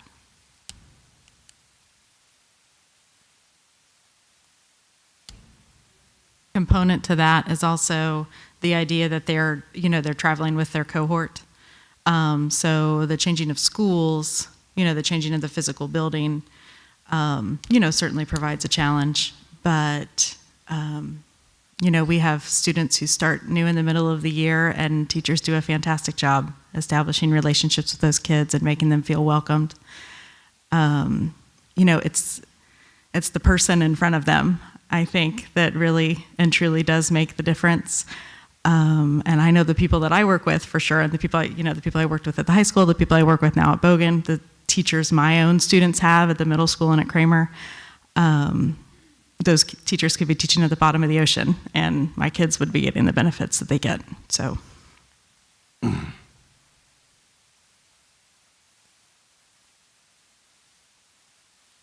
I agree. I mean, that's not the right thing to say. It's not about agreeing. I think that, as people have mentioned, we've all talked about there are challenges inherent in this, and I think that is part of the task, too, is recognizing what the challenges are and what details need to be continued to be developed to think about those challenges. I do think transportation is one of the big challenges. With that, even though we will see savings, it's such a different way of doing transportation, not just a different way of doing grade levels, but it's such a different way of doing transportation that I think it's going to take a lot of work to figure out how we can do that as smoothly as possible. Talk a little bit about the hub. It kind of just was mentioned, but the middle school would be the hub for our students. So all students K-8 would be bused to the middle school. They would change there to their buildings and then be shuttled from the middle school back to out to their elementary schools, and then of course back at the end of the day. We're about 144 square miles, this district, and we're talking about K-8. We've got some folks on leadership who have experience in school districts at about 200 square miles and did it K-12 single tier with a hub. It can be done, but there are logistics that need to be worked out for sure. We don't shy away from that fact. It obviously needs to be organized. Safety has to be absolutely paramount. The middle school administration has assured us that they will be able to put together a plan to make that come to fruition in a safe way that accommodates some of the things you saw. And that was really the reason for the Bell schedule changing, right, was to make that single tier work with the middle school as the hub. Mm-hmm. I know it's not an ideal situation. We're not in an ideal situation, and I think we presented a response to the levy not passing. And I think even though nobody was really happy with it, I think everyone was like, well, it didn't pass. So here's what we're going to do. I think a lot of the things that people are responding to is the feeling that this came out of left field. And it's like, whoa. We pump the brakes a little bit. We were okay with the busing idea. We were okay with some of these other things, but changing our school system, that's like you can't put the toothpaste back in the tube once you do that. That's not an easy fix. I think that's what's scaring everybody. I love the research. If we could find a district that did this in response to economic crisis and see if this benefited them, like find something that's really equitable, something that's relative to what the experience we're having right now, and did it make an impact? That's what I want to look at. Can I answer that a little bit? So we have a district that's a neighbor that just implemented it, and they did it differently, and that's why I purposely explained how the superintendent could just go and make this decision. It didn't go to the board, it didn't go to the community. So it was a struggle to change this, but they did it because it saved them $200,000. While $200,000 is not as much as what we get, it was a big savings to them. There is another school district right now that is one of the bigger school districts in the state and in Butler County that is looking at closing down some of the buildings and moving in this direction as well. It's already grade level banded, but they're going to do more of that. And the reason is some school districts, as you said, they're making decisions financially that they have to make, but they also have had experience, this big school district already with grade level banding, and that hasn't been an issue, and they're actually performing well. So I'm not exactly sure what other data. I could go and ask them, but I'm not sure that I'm going to get teachers to respond to a survey from another district on what they're feeling and stuff, if that makes sense. I don't think anyone's ever, we're educators, I don't think anyone's ever opposed to having data and information and best practices to put in our hat. I think that's always a good thing to have. You never know what tomorrow will bring. I just think that this is something that maybe we can table. This is not what we presented. You know, I can see how people are freaking out, just for lack of better words. I mean, this does seem to be a knee-jerk reaction. And there are a lot of things. You know, the busing thing, you know, it is what it is. You know, when it comes to that, I can't throw my hands up in the air because this is it. You know, we already said this is what's going to happen. And people were upset about it. We ruffled some feathers, but people by and large were like, this stinks, but okay, we get it. We knew that there were going to be consequences. All right, you know, we grew up in the 80s. We had, you know, high schoolers smoking and ratting their hair out in the back of the bus, you know, back then. You know, and that's, you know, it wasn't great, but we lived through it. And these kids will too, you know, and hopefully we'll move forward and we won't have to deal with it very long. That's an easy fix. Changing a busing schedule is an easy fix. Getting all the teachers back into their classrooms is not, you know, changing it all up, that's not. And I can understand that. So I'd say keep researching, finding things, this is my opinion, mine alone. Keep digging, because who knows what we may need eventually. But get us something that's more relevant to our current situation, put it in our hats, and then maybe use it for future use. So let's stick to the script. That's my position. Ms. Jones, some of my questions in my head center around special ed programs, services we provide kids. Some of those services, the numbers in K1 are much greater than the numbers in 4-5, and we have a therapist at each building. But with grade level banding, some of those services are going to be centered around particular buildings, and how is that handled? You know, special ed is, after all, special, and it comes with a whole other set of problems besides just moving your second grade teacher to this building. And you're a lot smarter than this than I am. But can you kind of address that briefly? Because I know people in the community also have that concern. Sure. So at the end, I would say probably right now in March, I start looking at the numbers of kids that would be, let's say, going to Kramer or going to Marshall or wherever they may be. We look at the kids that are transitioning from preschool that may need a resource room or may only need speech or may need an intervention specialist. I take all those numbers, I look at them, I meet with my related services staff sometime in probably April, and I say, here's your list. How do we want to do this? So I get the buy-in from them, and we work together. So I think every year that I've had this job, I feel like maybe except for 2, we've had to switch speech paths specifically, I think, around based on our needs. When we added a resource room at Bogan, we had to bring over another speech path to help Ms. Vada take on the caseload at Bogan. So I think every year, that's my job, is to look at the numbers, talk with them, figure out how some of them are really good with maybe communication devices or articulation, and putting them where we have the biggest need maybe with that, so we can capitalize on their strengths and also meet the needs of our kids. So that process would be the same with this situation. Thank you. No. I just wanted to support Becky's request for digging into more research. In my view, I think that I think saying change is hard is not giving our community enough credit for asking a lot of legitimate questions at this stage that they deserve answers to. Realizing that some of those answers may not be available, but I think that's we have a burden here to provide more evidence and more research to back up our sense that this is a good idea for our community.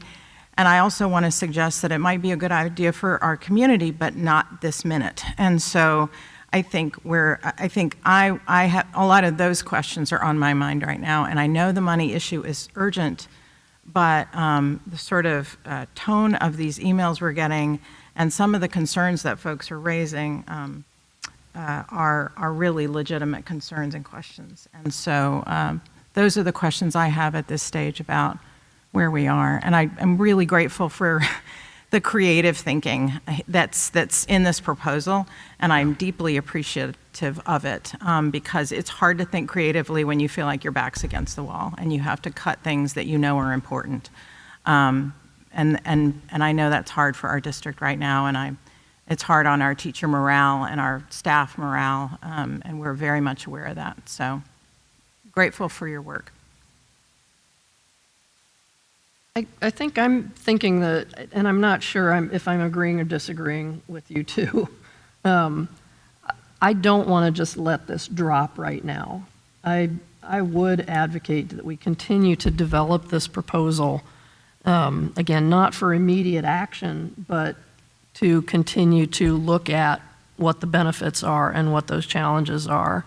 I know, Dr. Thoreau, thank you for talking about transportation. That is a big part of this. And it is going to be challenging to figure that out because we don't have exact numbers when we need exact numbers.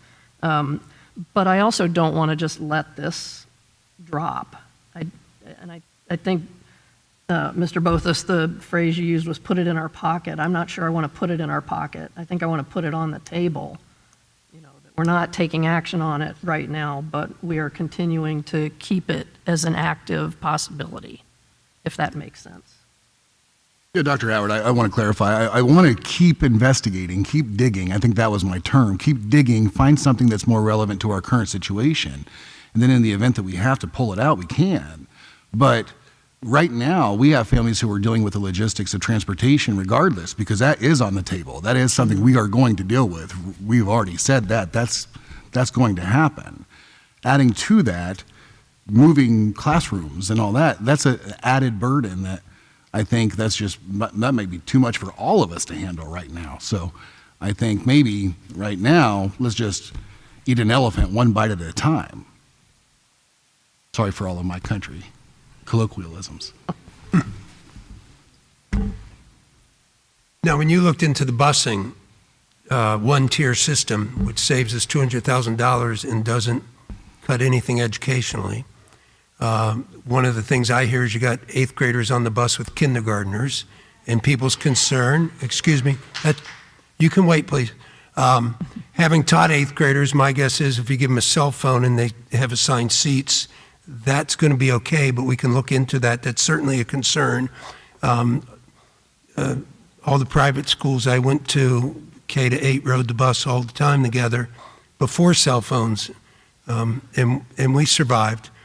But the busing, one tier, could still exist even if we don't ban the schools, correct? Correct. And so we don't change our educational delivery method right now, but we change our transportation delivery method and save $200,000 that we can spend on education. Is that right? Yes. Okay. And so certainly we could take this as a two-part proposal and end up liking one part and putting another part off, or liking both parts. It is conceivable that, the board, after listening more, will accept one part of this and not the other part of this. And transportation is an issue. It's already been cut for the high school students. All parents who have a high school student now have to figure out how to get them to school.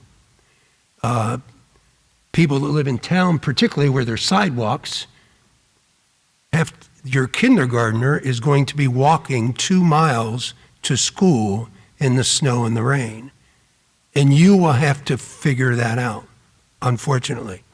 And if we do this proposal, then a whole lot more people have to figure out what to do with their kids in transportation, but it will not affect our educational product. It does put a lot of burdens on parents. I know I was out in California, took care of my grandkids for a few days, and I drove my granddaughter to school 25 minutes a day because no one has busing. Nobody. They don't do busing. She lives in a rural area, and you drive your kid. It's not central to our mission. Getting them here is, but we put that on parents and don't ban the schools and change or we do both. But I really want to thank you for looking into it, for bringing all this information, for thinking about it more deeply than people think we think about things, all the different parts to it, the kids together, the special ed, the advantages of kids going to a Talawanda school as opposed to one of the 3 distinct elementaries. But also, obviously, there's a lot of burden, and the burden is on the staff who have to move. The burden is on the parents. But this is a situation the community's put us in, and it's real. And either we bring in more revenue or we do these kind of things little by little, year after year. And I would not say we're going to end up doing more with less. I think we're going to end up doing less with less. That is the truth.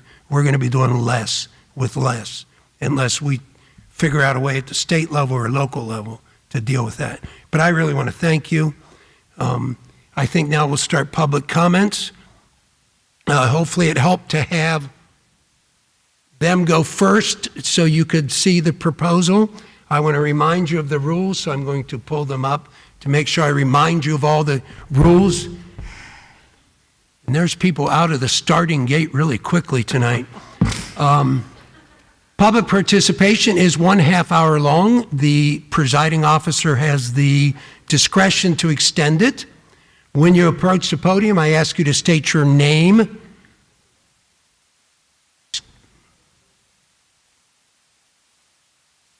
When you approach the podium, I ask you to state your name and area of residence in the district so that we're hearing from district residents. You will have 3 minutes. I will keep my little timer on my cell phone, not to be rude, but to make sure I treat everybody equally.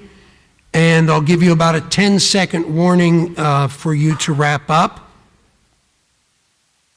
And it looks like we have enough people to fill up a half hour very easily. I know we have over 200 people watching at home, so please make sure you speak into the microphone so the people who are watching it now or will be able to access it later can hear you. Okay, go ahead, Mr. Cadill. Thank you. My name is Ted Cadill. I am a resident of Oxford Township, and I'm also the vice president of the Talawanda Education Association. A few weeks ago, the Talawanda Education Association met in a general membership meeting to discuss the grade banding issue. At that time, over 95% of TEA members voted in favor of the following resolution, which I would like to read to you now. The Talawanda Educators Association acknowledges that difficult decisions must be made for long-term financial stability. Actions must be tempered with prudence and stakeholder engagement. Decisions that will have long-term impact on the academic and community life of the district must be considered from all angles, not purely only a financial one. To that end, TEA resolves that 1, neighborhood schools have value. Students build their first communities in these schools. An integrated experience from kindergarten to 5th grade, where families in the school become connected, creates trusted partners for families and a secure presence in a student's life. Research shows that transitions from school building to school building, even as part of routine grade level promotion, can result in medium-term negative academic impacts. Talawanda is a very large district geographically, with several unique communities. Neighborhood schools add cohesion to these communities. Second, difficult decisions require engagement from all stakeholders.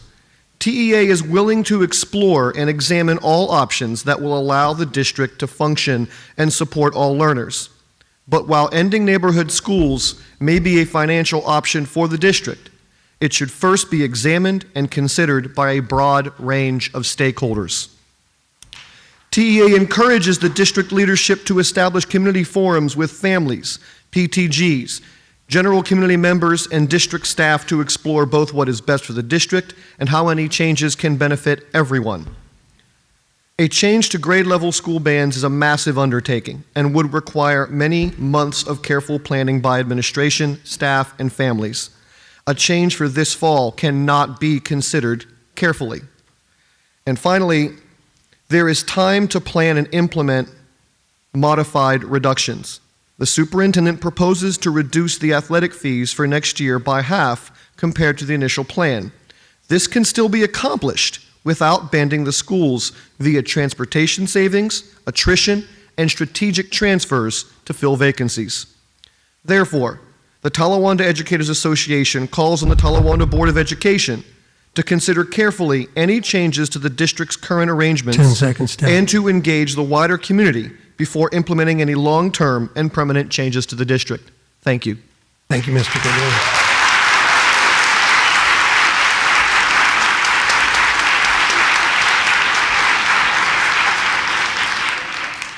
Hi, I'm Emily Moore. I live in the city of Oxford, and I have 2 children in the Talawanda district, one at the middle school and one in 4th grade at Kramer. Thank you for your time and public service to our district and community. I'm coming before the board today having worked in early childhood mental health in the education sector for over 6 years and having previously spent over 10 years working with children in the foster care system. Throughout my professional training and career, I have learned how crucial relationship building is for children's resilience, growth, and learning. While caregivers ideally are the child's primary source of attachment and bonding, the school environment provides a vital function in promoting the child's identity and self-esteem. This is especially important for vulnerable children who may have had instability in their home lives or who struggle with mental health or developmental needs. My children have had the amazing experience of spending all of their elementary years at Kramer. As a family, we've gotten to know the incredible teachers and staff within the school, and it has been a place of safety, familiarity, and joy for us. Their educational experience has extended beyond academics, and it has been the people who have made the biggest impact.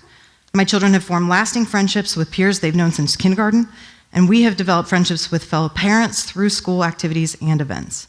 They have loved being able to greet past teachers every morning at arrival, and that's their little cheerleading squad. I know plenty of families at Bogan and Marshall who feel the same way. We have incredible elementary schools. The grade level banding as it is proposed is one that concerns me greatly. While my children would not see a change in their school assignments, with this particular proposal, I know that there would still be ripple effects that would ultimately impact them. I believe strongly in advocating what is best for the community as a whole. Having children transition every 2 years into a new building will impede their ability to form meaningful relationships with teachers and building staff, including with the principal, individual aides, office staff, and others who provide consistency and familiarity as children matriculate. Transitions are certainly a normal part of growth and development. However, it is well known that children with mental health needs, learning differences, limited or inconsistent parental support, or a history of traumatic experiences, also known as ACEs or adverse childhood experiences, struggle more with transitions, and that frequent transitions may lead to difficulties with learning. Additionally, these same children typically take a longer time to form relationships due to the barriers that they have faced as a result of their life circumstances. While I am happy to cite specific sources to the board, it could be agreed that this is somewhat common knowledge. School counselors and social workers are some of the staff who have historically provided resources, coping strategies, and skill sets for children who needed help with transitions. Given that we are removing them from our elementary schools, it is important that we still have other caring, consistent adults in place as social emotional resources. Moving children every 2 years will inhibit this consistency. I'm asking the board to not consider grade level banding at this time as it is being proposed because young children deserve to have familiar people in their lives. Thank you for your time. Thank you.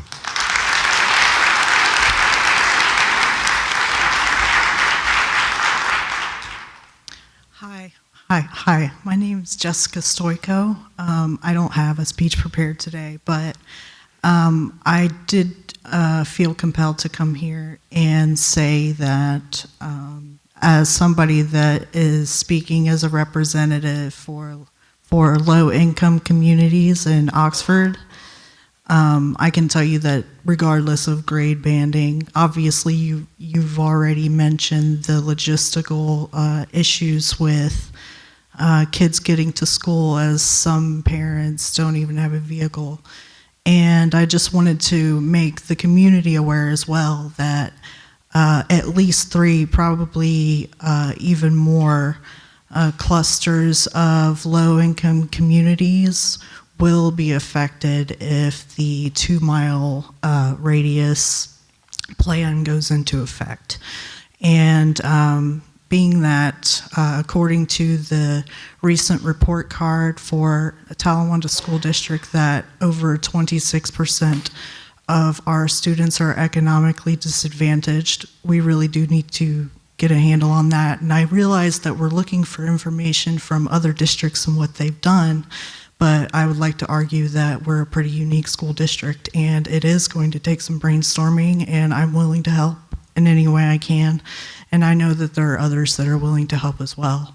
So we want to make sure that these economically disadvantaged or low-income kids or whatever are going to be bused to school. Because unfortunately, and I know that, you know, we want teachers to be parents, and that's not the right way to look at it, but some of these kids will have no structure in their lives if they can't make it to school. So that's all I really wanted to say. Thank you. Thank you very much.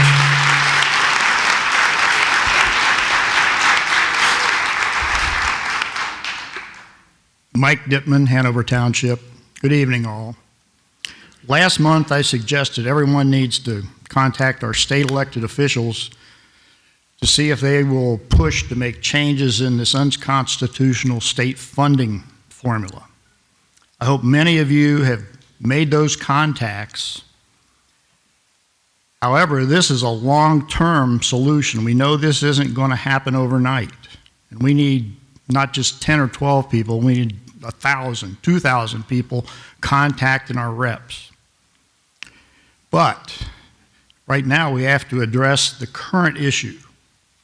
The current issue that is Talawanda spends $2,000 a student more per year than similar districts.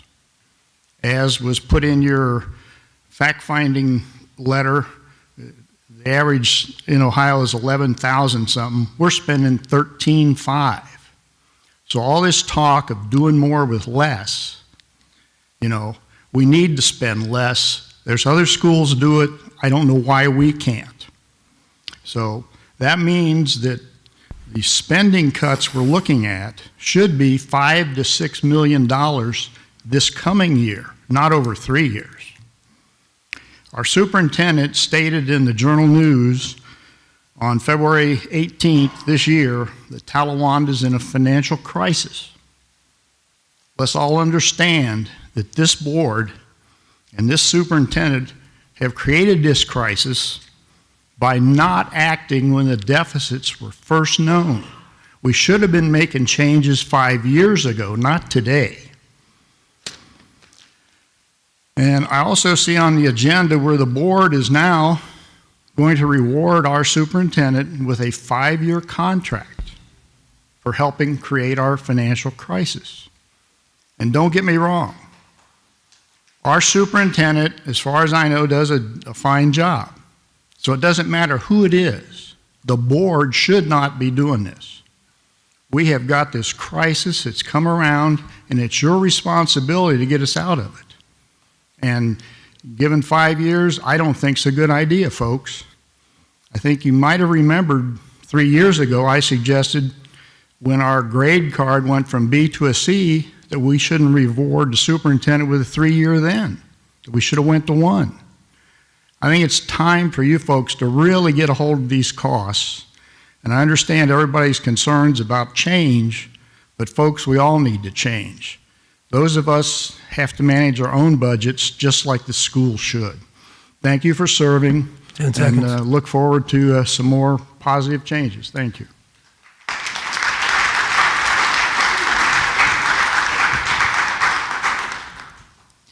Hello, I'm Jenny Fisher, mother of 2 Kramer students, and I wanted to make a statement about the single-tier transportation, in that I see this as 2 buckets of people, you know, people who are inside of the 2-mile, people who are outside of the 2-mile.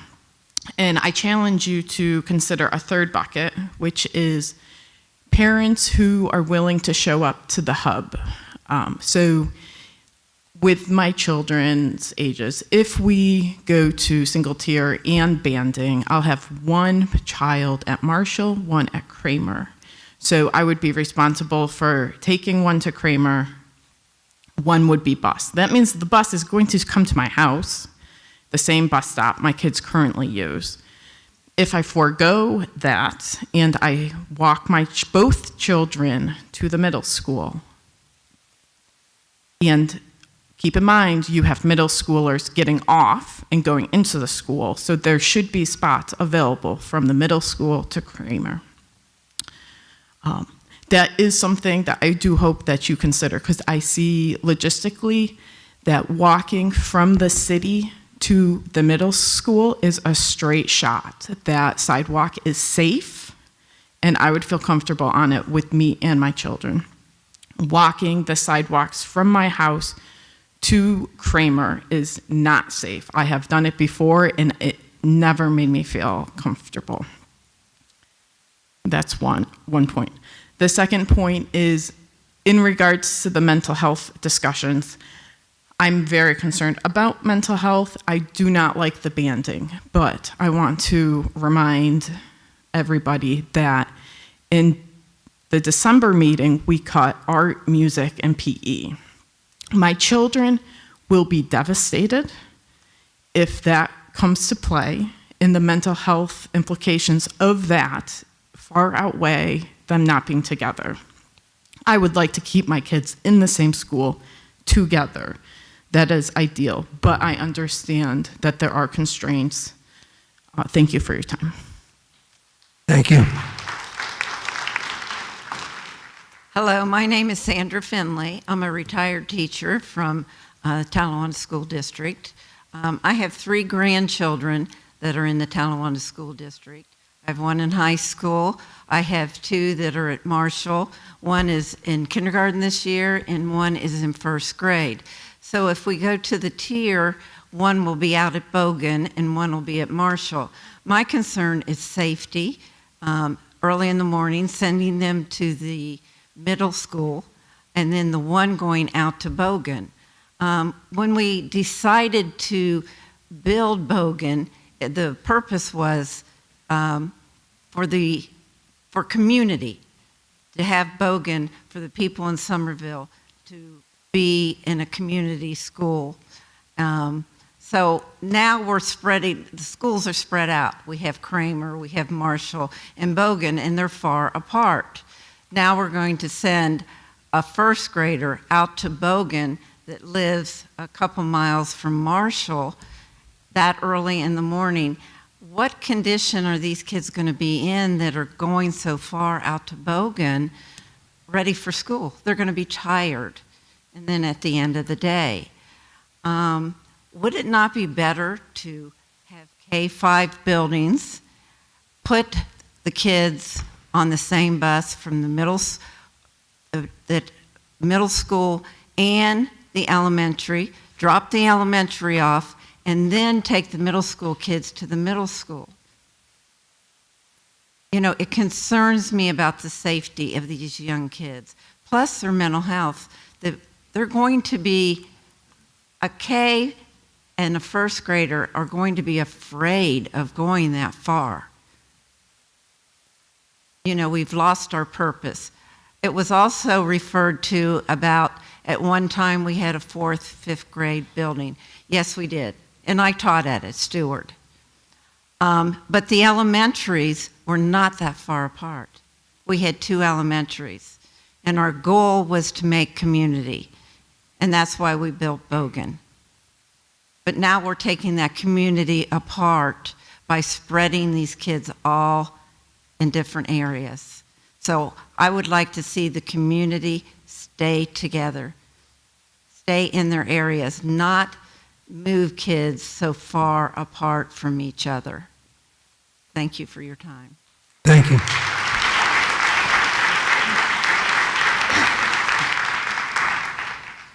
Good evening. I'm David Amble, co-president of the Talawanda Educators Association. Last Saturday, the Journal News had the headline, "Talawanda Schools in Crisis." This might be an understatement. Over the last 5 years, we've dealt with a difficult change in mascot.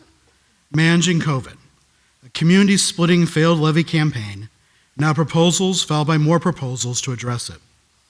With each crisis, there has been a common factor, a decrease in engagement from district administration with the staff and community about how to move forward. Tonight's proposal would radically change the nature of Talawanda. Neighborhood schools are built into the fabric of our district for 20 years, since Bogan was opened as a neighborhood school replacement for Stewart. Tonight, the administration proposes changing this after 2 months of limited consultation. The only staff input that was sought was the bare minimum of the union leadership, from whom they had no choice but to speak to. Talawanda is filled with advisory committees that can help analyze and develop a path forward in these difficult times. We have building-level councils and teams, grade-level chairs, district-wide committees like SAP, Curriculum Council, Health Coordinating Council, Equity. Each of these committees has expertise needed for any consideration of a new district arrangement. We have an amazing, talented staff whose input has not been sought thus far or seemingly desired in this process. Input from parent groups like PTGs and community groups are also essential. Rather than consult, we have developed a new plan after only 2 months after proposing the district's most radical cuts in a generation. TEA sees value in our unique neighborhood schools. Even the administration does seem to point this out when they talk about that with the grade band, students will experience the flavor of each school. The flavor is not the buildings. It is the staff who work in those buildings and the culture they have created and developed. This plan will end those cultures, and if implemented next year, leaves no time for future staffs to even meet and plan. If our contract is followed, the transfer process alone will likely consume several months. We are willing to work together to consider the best financial solutions to move forward as a district, and we know that may mean change. Tonight, we ask the board to slow down and ask the administration to broadly consult and plan. Let's review all the cuts and proposals and take time to develop a new and better comprehensive plan that involves all stakeholders. We have the time to do this right. The money doesn't end tomorrow. And this doesn't mean we can't give parents relief from athletic fees. Through attrition and strategic transfers of staff, we can reduce the athletic fees as proposed and still have this time. The Journal News is right. We are in crisis. Let's not compound that through hasty changes that will irrevocably change the 10 district seconds. forever. Let's take the time to study and collaboratively work together to plan for our future and the future of the community. Thank you.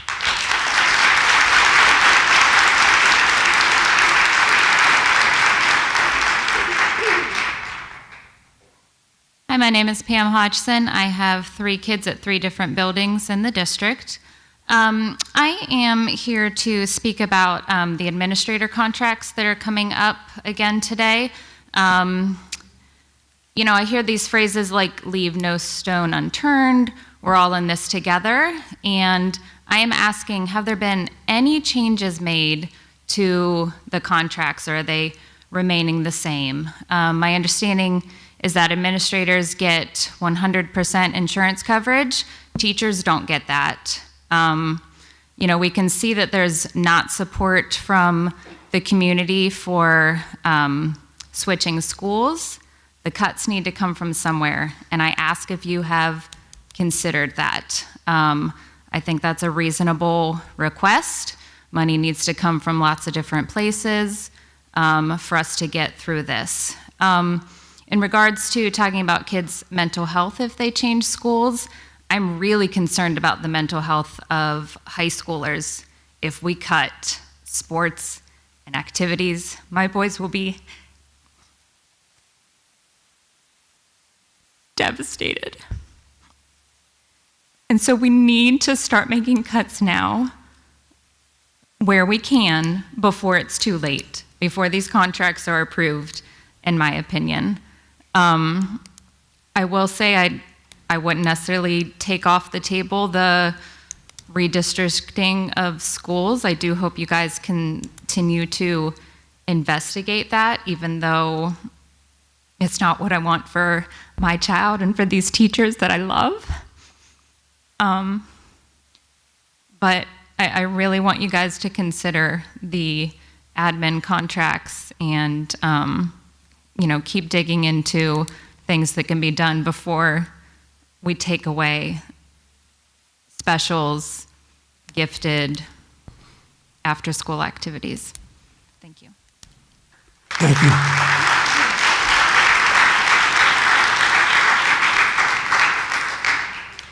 My name is Teresa Sutter. I have 2 kids attending Bogan, one in the middle school and one in the high school. I would like to start by saying I am not fundamentally opposed on a theoretical level to the banding of schools. I can see a lot of positives to it. As someone who was previously at Kramer, and this is our first year at Bogan, I feel like I get a little bit of a first-hand seat to the division in our community between the in-town and the rural schools and communities. And I feel that one of the positives of having everyone come together, of having everyone be at all of the different schools, could be a potential healing factor in our community, which I feel is really needed. That being said, I think that there are so many logistical issues that have to be considered, that this is not something that can be rushed. And I would like to speak to 2 of those logistical issues tonight. One of them may seem fairly minor, but we all know that Talawanda, as every district everywhere, has really been struggling to be staffed with substitute teachers. I'm a fairly recent sub in the Talawanda district, and we know that there have been times where school was canceled because we were not able to have sufficient subs.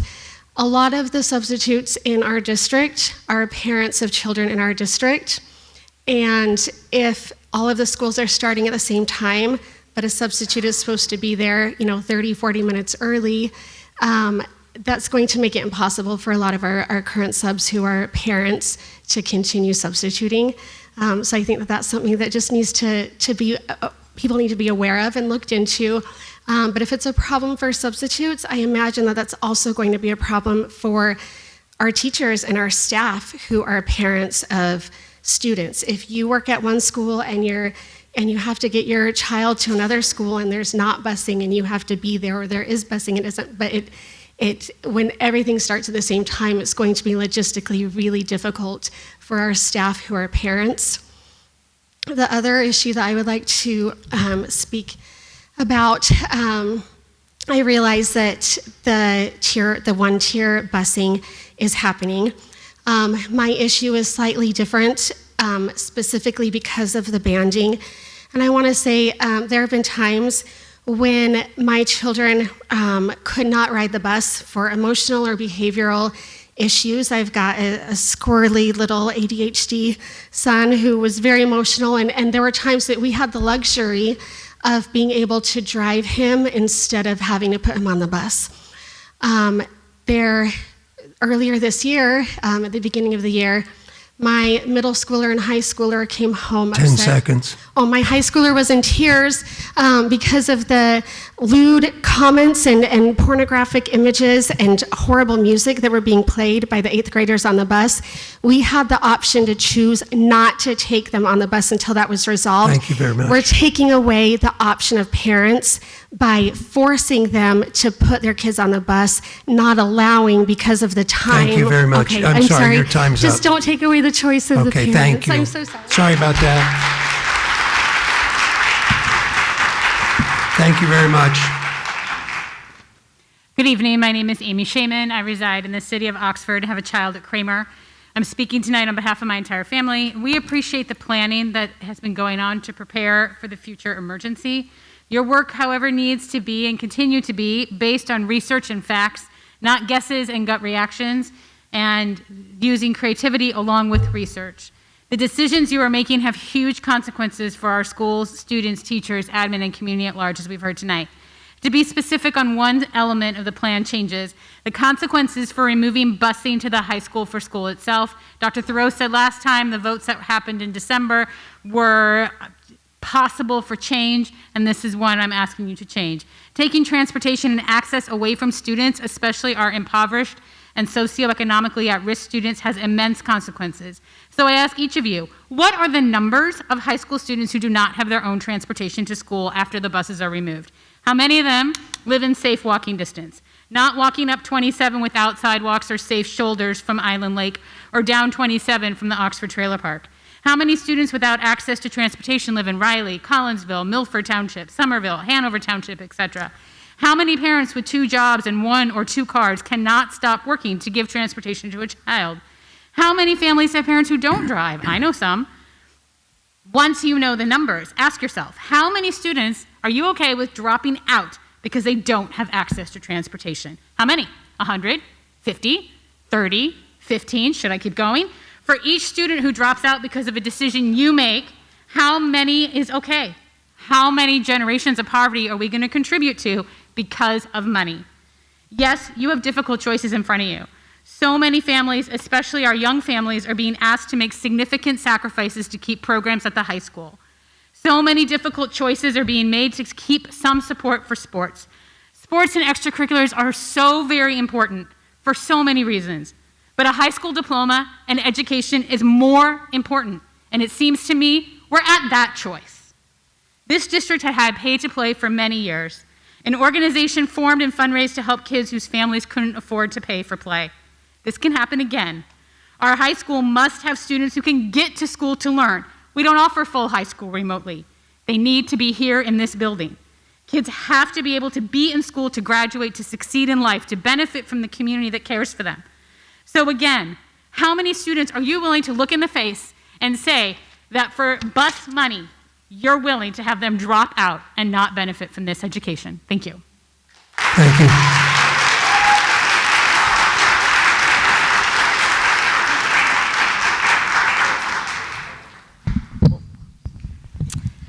I'm going to hold this. I'm really short. Hi, my name is Jen Timmerman. I live in the Kramer district. I have a 2nd and a 4th grader at Kramer and a 7th grader at TMS.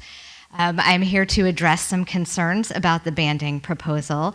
And the first is a logistical nightmare that this will create for so many families. Many of us will end up with all of our elementary school children at different schools. If your children are 2 years apart or more, you will never have your children in the same elementary school, period, if we're banded. They will never be with their siblings. And there's been a lot said tonight about how this will foster relationships across the grade, and maybe that's true, but I subbed for Mrs. Rucker yesterday, and there were 15 to 20 children who stopped in her room after school looking for her for a hug or a high five or a hello, which I graciously gave. But they weren't looking for me. They were looking for her. These are kids who already had her. And if Mrs. Rucker, who teaches 3rd grade, is their teacher the next year, they will be gone and they will never see her again. And some of these children rely on those teachers every single day. It has happened in every class I have subbed for. Mrs. Cotto, Mrs. Tackett, it doesn't matter. They come looking for those teachers every day. My own children included stop and see their old teachers every day. And so, again, I want to reiterate what Teresa said. You will lose substitute teachers. We will no longer be able to substitute. We're already in a sub-crisis. We love it. I love the kids. I appreciate the income. Big picture, though, is you'll lose a lot of subs, I think, and that will be really detrimental. I appreciate the fact that we have to make changes. I know that we're in a financial crisis, but please, let's take time. We can move to 1-tier busing this year and save our $200,000, and then take a lot of time to see if grade banding would work. I'm afraid if we make both of these decisions now, we can't undo them, and we'll be stuck, and it will be a huge nightmare that our town is not prepared for traffic-wise and emotion-wise and community-wise. So I beg of you, please, please take time. Thank you. Thank you. Okay, we are actually at the half-hour mark, which is what we allow for public comment, but seeing only 3 people in line, I'll use my discretion and extend it and let those 3 people address the board. You waited in line so long, I would not want to hear you. I also appreciate everybody who's come out because it's very important that we take part in things like this. I'm glad the proposal was put forth and all of you have come to have things to say about it. That's an extremely important part of the process. So we'll do you 3 minutes each. Thank you. Thank you. My name is Kelvin Corbin. I live in Oxford, Ohio. I currently have 2 students in the Talawanda School District. I hope to have 3 next year. And I'm going to focus on how the current proposal is going to impact respect, equity, and inclusivity, since those were stated as goals in the presentation from a transportation standpoint. There are communities in this school district that lack the privilege of vehicular transportation, the time to get their kids to school, or even the financial means to find an alternative. For some families, the children get themselves ready and walk to school. And if they live within 2 miles of Bogan or Marshall especially, the infrastructure is not in place to ensure safe walking along those roads for those kindergartners through 3rd grade students. So already, there's not equitable access to the schools themselves. On a personal note, I have serious concerns putting my 5 to 9-year-old children on the same bus with teenagers for up to 90 minutes. I've already heard about incidents of racism on the bus from teenagers impacting the children of my friends. And my kids are not in a position to deal with students that much older when similar issues take place.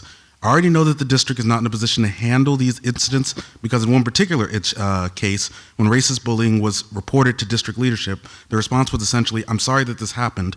I have people close to me that are black as well," with no meaningful steps taken. The lack of inclusivity due to bullying goes beyond race. It involves gender, sexual orientation, nationality, socioeconomic status, the neurodiverse, and other marginalized groups. For all of these, increasing the age range and the time spent on the given bus route was only going to increase the severity of this bullying for children that are much younger and more vulnerable.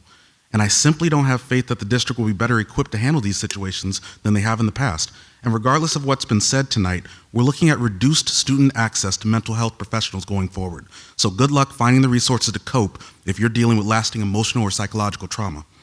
For us as a family, it's not even as simple as driving our kids to school instead. Under this proposal, my kindergartner, 2nd grader, and 4th grader will be attending 3 different schools that are miles away from each other. And since they started around the same time, dropping them off becomes impossible. So as it stands, this plan makes even getting in the door an undue burden for several families. I find it ironic that the proposal uses language of high-quality staff and a respectful environment.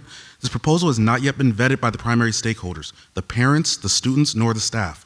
These groups have questions that have not been answered or even addressed yet. And if you believe strongly enough that this is the right way to go forward, then we need to be open and honest about the details. A respectful environment would involve collaboration with this high-quality staff for problem solving. They know this environment better than anyone else and deserve to have a voice. Thank you. Thank you.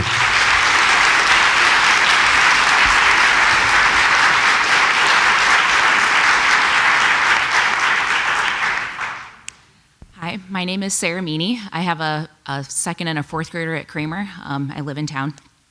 I want to reiterate, I think what I've heard a lot is that we just need to take a pause before we blow everything up. So, taking busing, maybe that's the step that we take next year. Again, I've heard some really great reasons maybe why we shouldn't, but I'm also an administrator and I understand that money is real and budgets exist and there's only so much that comes in and we can't spend more than that. So I understand the position that you're in. It feels like we're doing a lot of hating on this plan and fighting amongst each other when I really see that we have a state government that's not supporting us, and that's where we can spend more of our energy as a community. So when I think of how to move forward, we didn't pass a levy in November, and now we're in this place where it's okay, it's the doomsday planning here for the next 3 years. I see opportunities for us to lobby our state legislators. I also see an opportunity to put the levy again on the ballot. I'll speak from my own perspective that I didn't think it wasn't gonna pass. I'm new to the community as a parent of a school-age kid. So I see these things, I vote yes. I didn't know that I needed to rally as hard behind it. And I think now that we're all sitting in this room, realizing what the reality is of the levy not passing, that there's an opportunity for that. But if we go to banding, can we ever put the toothpaste back in the tube? So I see that we can maybe make some tricky adjustments for next year. We have 4 teachers that sounds like retiring. Is there a temporary plan in place to still have those savings without having to switch everything? And then if we get our levies passed, we get the funding from the state, are we gonna go back to community schools? So I just hope that we can have fiscal responsibility from the school. We maybe pass a levy that isn't as strong as the one that was in November, but it's still on to us, and we have state support that we need. Thank you. Thank you very much.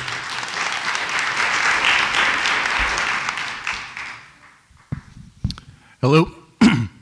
I'm Tim Kuykendall. I also have a second grader and a fourth grader at Kramer Elementary. Let me start off by saying I'm sorry that you've been put in the position to, this impossible position of trying to make such significant budget cuts. I appreciate the board's willingness to consider all the options to keep Talawanda schools as strong as possible. I'm here tonight to ask you to consider cost-saving alternatives other than the grade banding proposal. In my view, grade banding will create significant challenges for our elementary school children, their families, and teachers, and I don't believe the benefits outweigh the drawbacks of such a plan.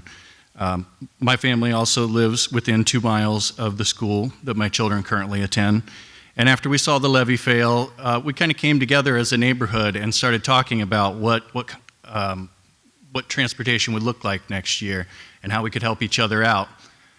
If the grade banding proposal became a reality, we'd have our children split among 3 different schools, and doing that kind of neighborhood help would ultimately not be feasible. That's really all I have to say. Thank you. Thank you very much.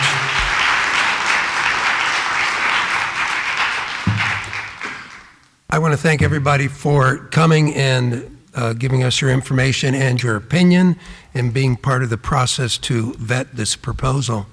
After the levy failed, someone who worked hard to defeat it, he got in touch with me and said he'd like to sit down and talk about how to unify the district. And I thought, budget cuts never unify a district. We're pitting, someone's going to suffer, and it's going to be this group of children or this group of staff members or this group of staff members, people at this grade level or this grade level or in this area or whatever. Some students, staff members, parents are going to suffer, and the ones who do are going to look at the ones who maybe didn't suffer and think, how come me and not them? Budget cuts are never unifying, so I didn't even respond to the gentleman. I do want you to know that before the meeting, Dr. Throw and I talked, and before our March meeting, we would like to have, which responds to a lot of what you said, we'd like to have a meeting at each of the grade schools, one at Bogan, one at Marshall, and one at Kramer. There's many people who could not make it here tonight. I know we have close to 300 watching on our live stream. In this way, we would have another chance to go out to each of those areas and hear from parents, students, or community members. And so I would even say if you can throw out 3 dates now, Dr. Thoreau, we'll put them on the calendar and we'll make sure that we get a couple board members and some staff members there to ask questions and to listen to people's input. So our board meeting, just FYI, next time is early because this one's later. It's March 16th, so it's going to be quick. So I'm just throwing out some dates. I'm thinking we need to do this quicker than later. Okay. So Monday the 6th, Tuesday the 7th, Wednesday the 8th. I mean, we could do 1, 2, 3. Trying to look in our calendar. I see that there was a... That sounds like a pleasant week to me. Yeah. But I'm not really seeing anything on the district calendar except for Wednesday. There was a middle school cheer banquet, I believe it is. So I don't think that affects. Okay. So we'll just do that. Monday, Tuesday, Wednesday, 6th, 7th, 8th. We'll put elementary down for each one. Yes. So does it matter? Well, we can just go right. Just talk to those administrators and yeah, and then we'll send it out. So if you send it out right away. We'll have the elementary principals put it in e-news. We'll do it on our website so you'll know which ones. But it'll be so. And you don't. If you live in Kramer, you don't necessarily have to go to Kramer. Right. If that date works better for you. Will these be board meetings? Because no.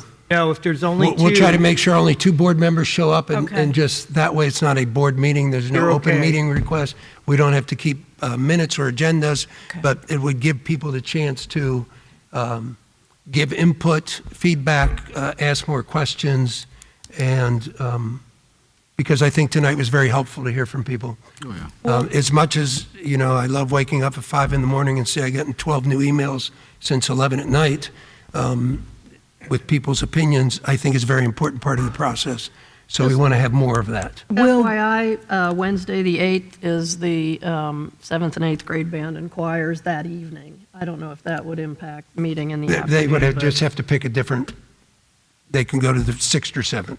I think no matter what we do. I'm just saying, Okay. there is a conflict on the district calendar. Okay. And that's what I said, there was Yeah. a conflict on Wednesday. All right. Yeah. Okay. We can move it, or they can come to a different date, Okay.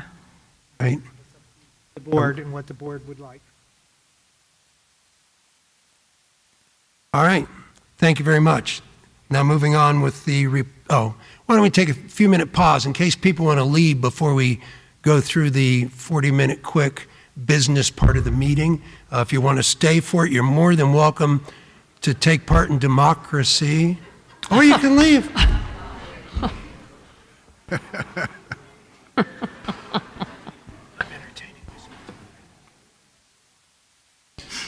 That's okay.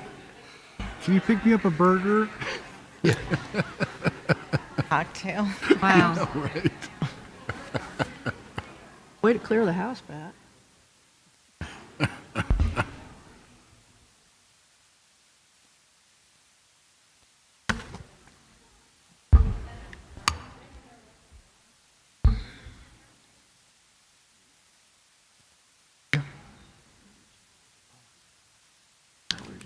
Southwest Ohio.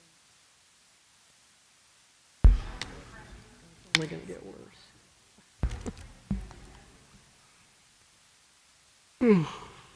Excuse me. 6 o'clock, people would be able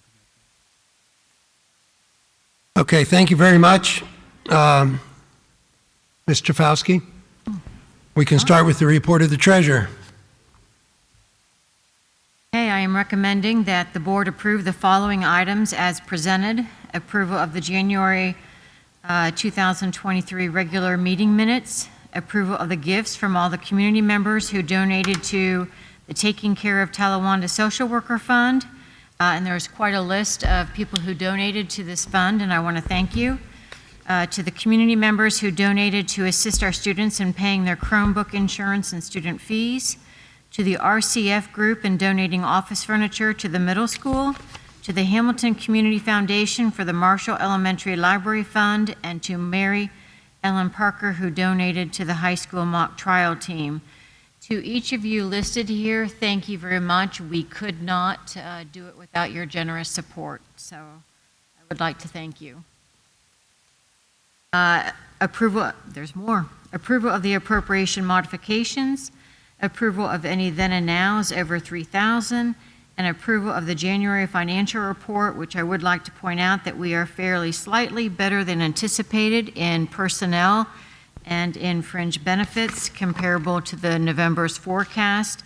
I will be watching this very closely in anticipation for the May forecast. Thank you very much. Can I get a motion to approve 6A, B, C, D, and E? So moved. Thank you, Dr. Howard. A second? Second. Thank you, Dr. Knight Abwitz. Any questions? And if you call the roll, Mr. Fauski? Dr. Howard? Yes. Dr. Knight Abwitz? Yes. Mr. Bothus? Yes. Mr. Otto? Yes. Mr. Mead? Yes. Motion passes. Next item up is 6F, and it is recommended that the board approve a resolution to award a contract to Y&S Technologies for the purchase of 1,100 Chromebooks. I will add that Y&S Technology was the lowest bidder. So we went with the lowest price bidder. Let me rephrase that, lowest responsible bidder. Oh, thank you. All right, can I get a motion to approve 6F? So moved. Thank you, Dr. Knight Abwitz. In a second? Second. Thank you, Mr. Otto. Any questions? If you would call the roll, Mr. Fauski? Dr. Knight Abwitz? Yes. Mr. Otto? Yes. Mr. Bothus? Yes. Dr. Howard? Yes. Mr. Mead? Yes. Motion passes. Next item up is 6G, and it is recommended that the board approve the final contract with Recreation Insight for playground equipment and installation. Nothing has changed on this proposal that was approved from the January meeting. We just had to tweak some of the language in the contract to coincide with it being a federal grant. Okay. Can I get a motion to approve 6G? So moved. Thank you, Dr. Howard. In a second? Second. Thank you, Mr. Bothus. Any questions? If you would call the roll, Ms. Tchaikovsky? Dr. Howard? Yes.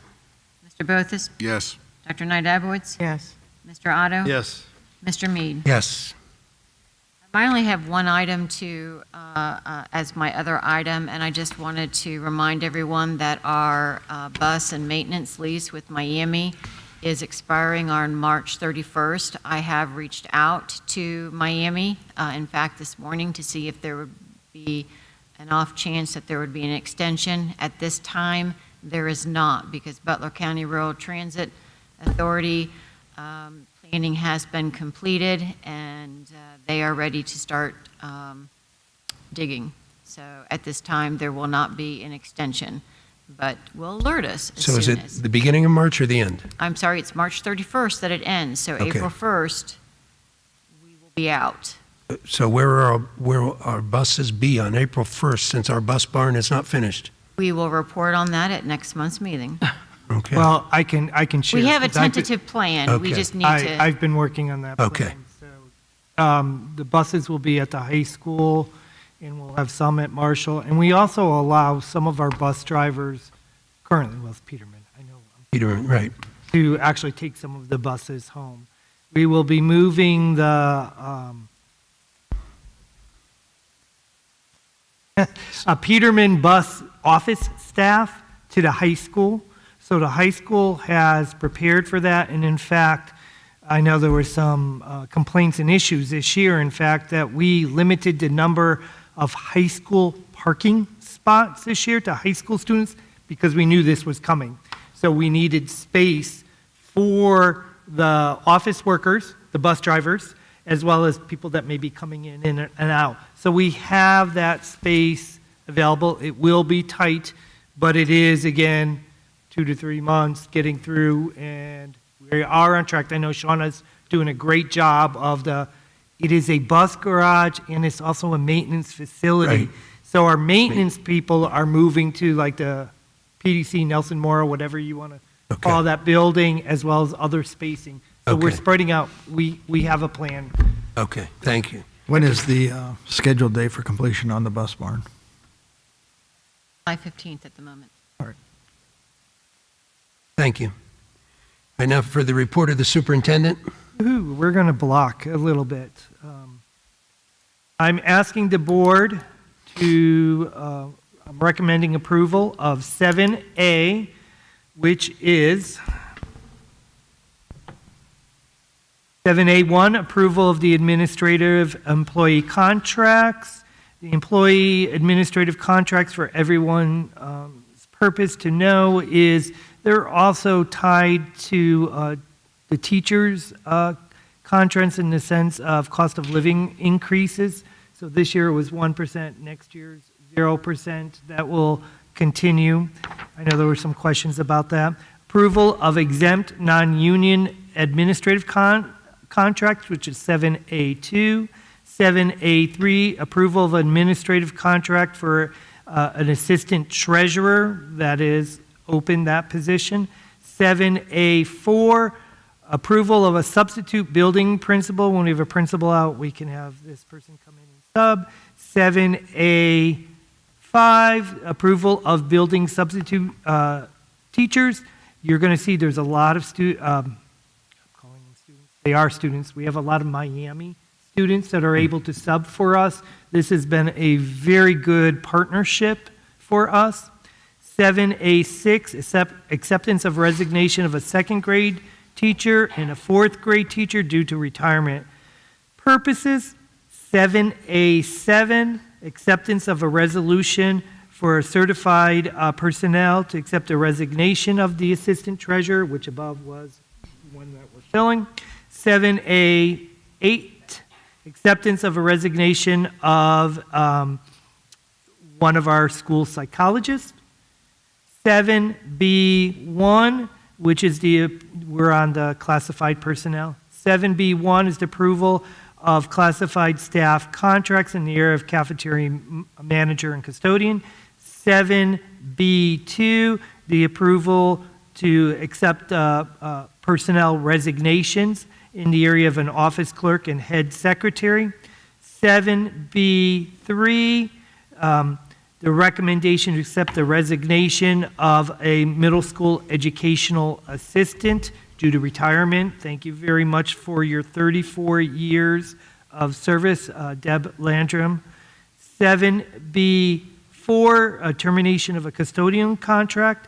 7B5, approval of substitute classified staff employees. Now we're moving on to supplemental personnel, which is 7C1, approval of supplemental contracts in the area of track. 7C2, the approval of supplemental contract in the area of a new football head coach. This person, Andrew Stuckert, comes with experience in coaching. He has his own business. He will just be coaching with us, but again, he has substantial experience, and the committees, which did include parents and community members, chose him over all of the applications, and he went through a couple rounds of interviews. So we're going to start with those, please. Thank you very much. Can I get a motion to approve 7A, 1 through 8, 7B, 1 through 5, and 7C, 1 and 2? So moved. Thank you, Mr. Otto. And a second? Second. Thank you, Mr. Bothus. Any questions or comments? I would like to thank the retirees for their years of service. That's remarkable. So thank you. Thank you.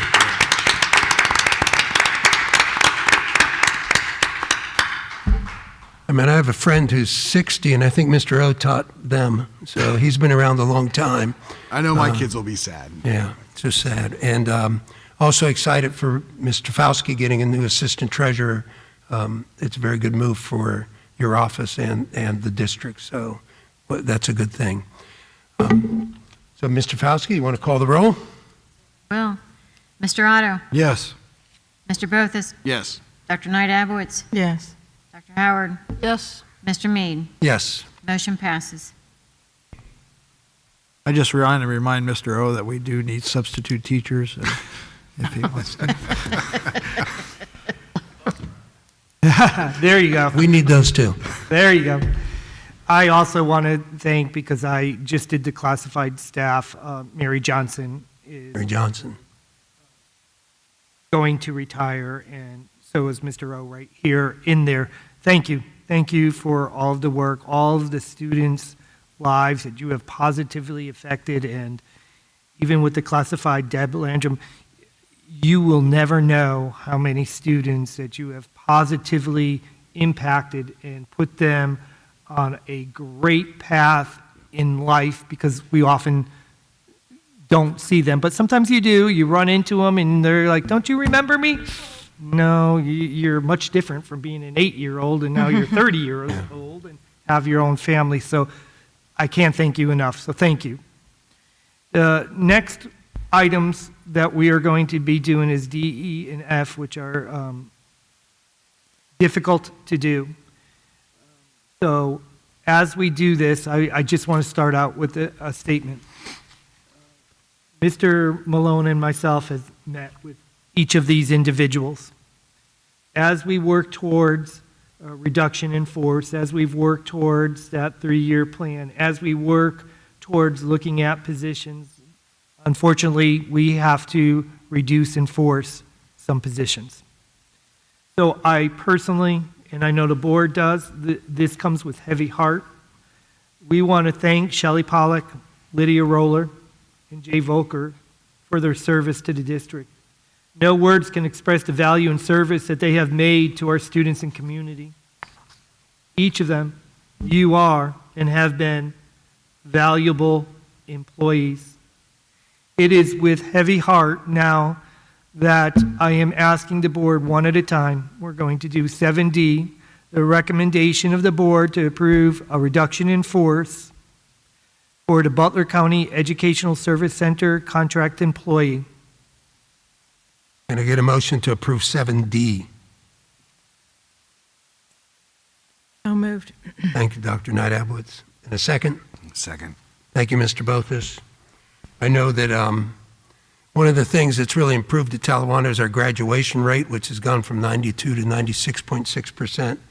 And cutting this position is cutting an intervention person that probably helped along the way into our improvement in graduating more students.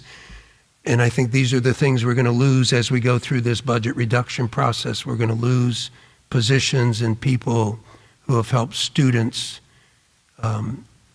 achieve things and get somewhere in life. And hopefully we can fill in the gaps and still continue to help these students. Mr. Fauski, if you want to call the roll. Dr. Knight Abwitz? Yes. Mr. Bothus? Yes. Dr. Howard? Yes. Mr. Otto? Yes. Mr. Mead? Yes.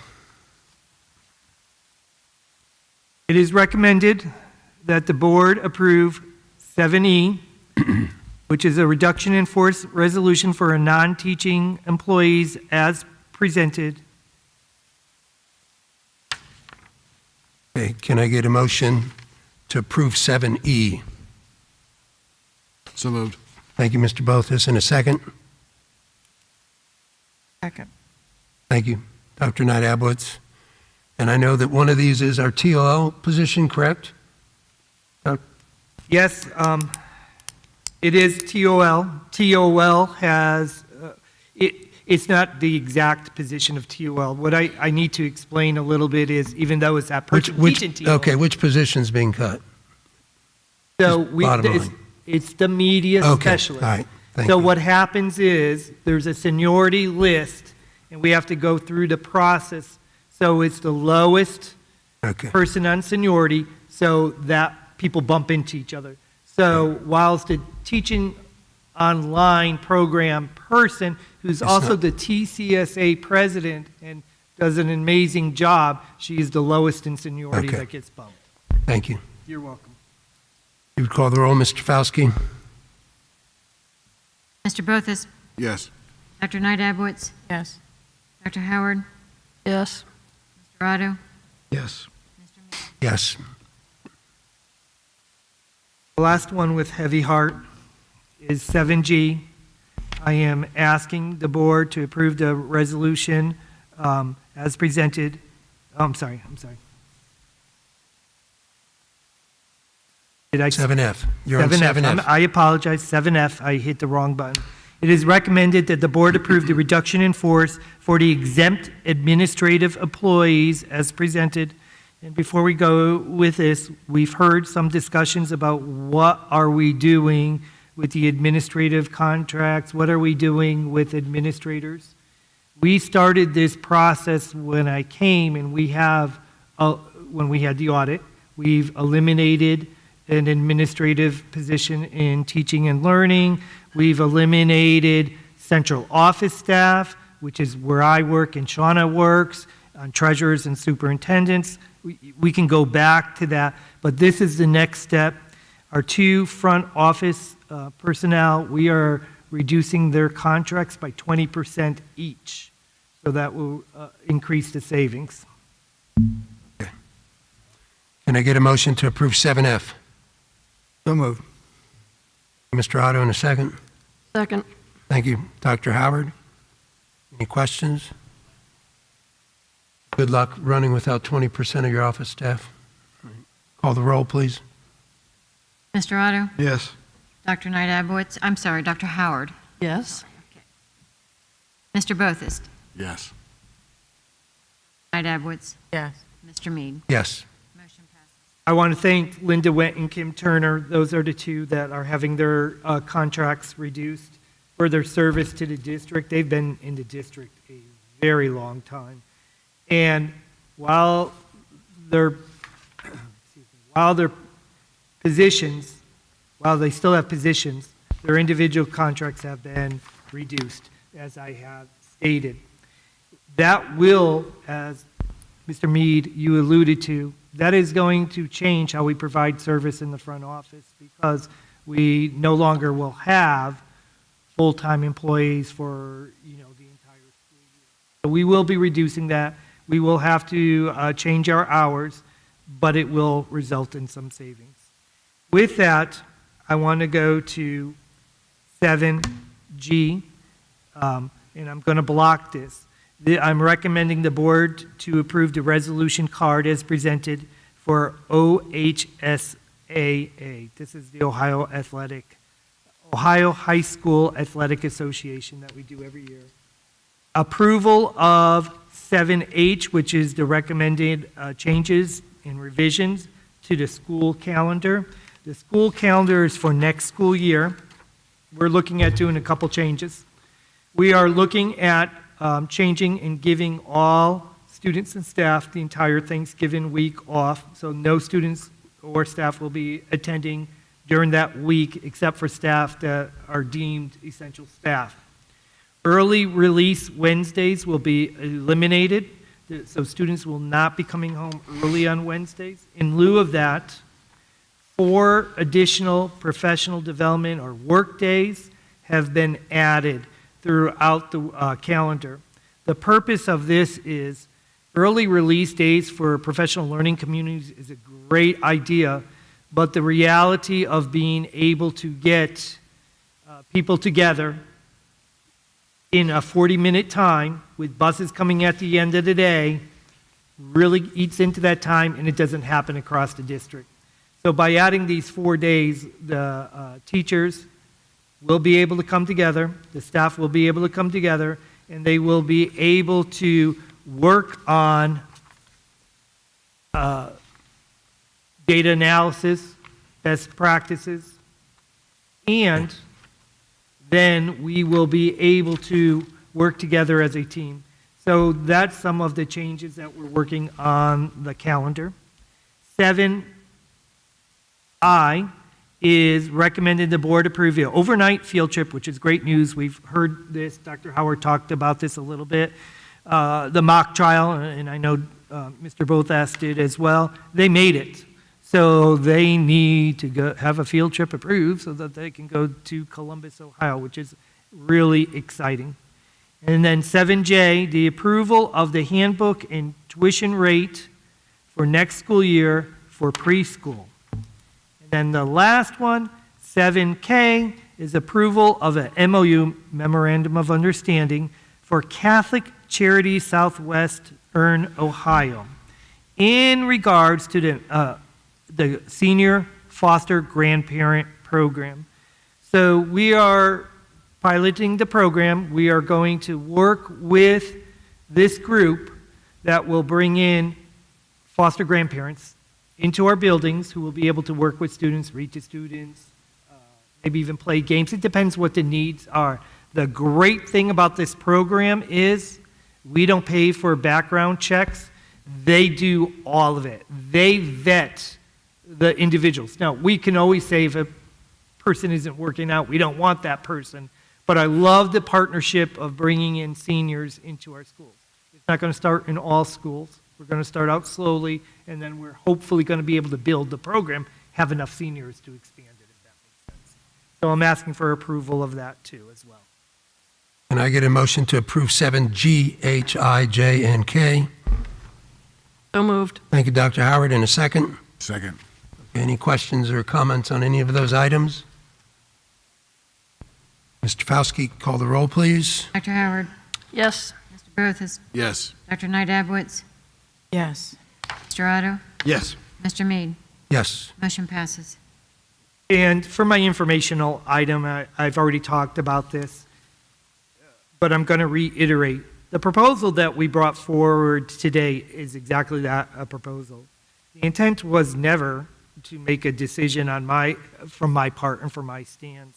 Today, because it's informational and it was placed in the presentation place, I can definitely hear there's still some confusion on transportation, there's some confusion on this, and I clearly heard what everyone said tonight, as well as the emails that we have, or communications that we have received.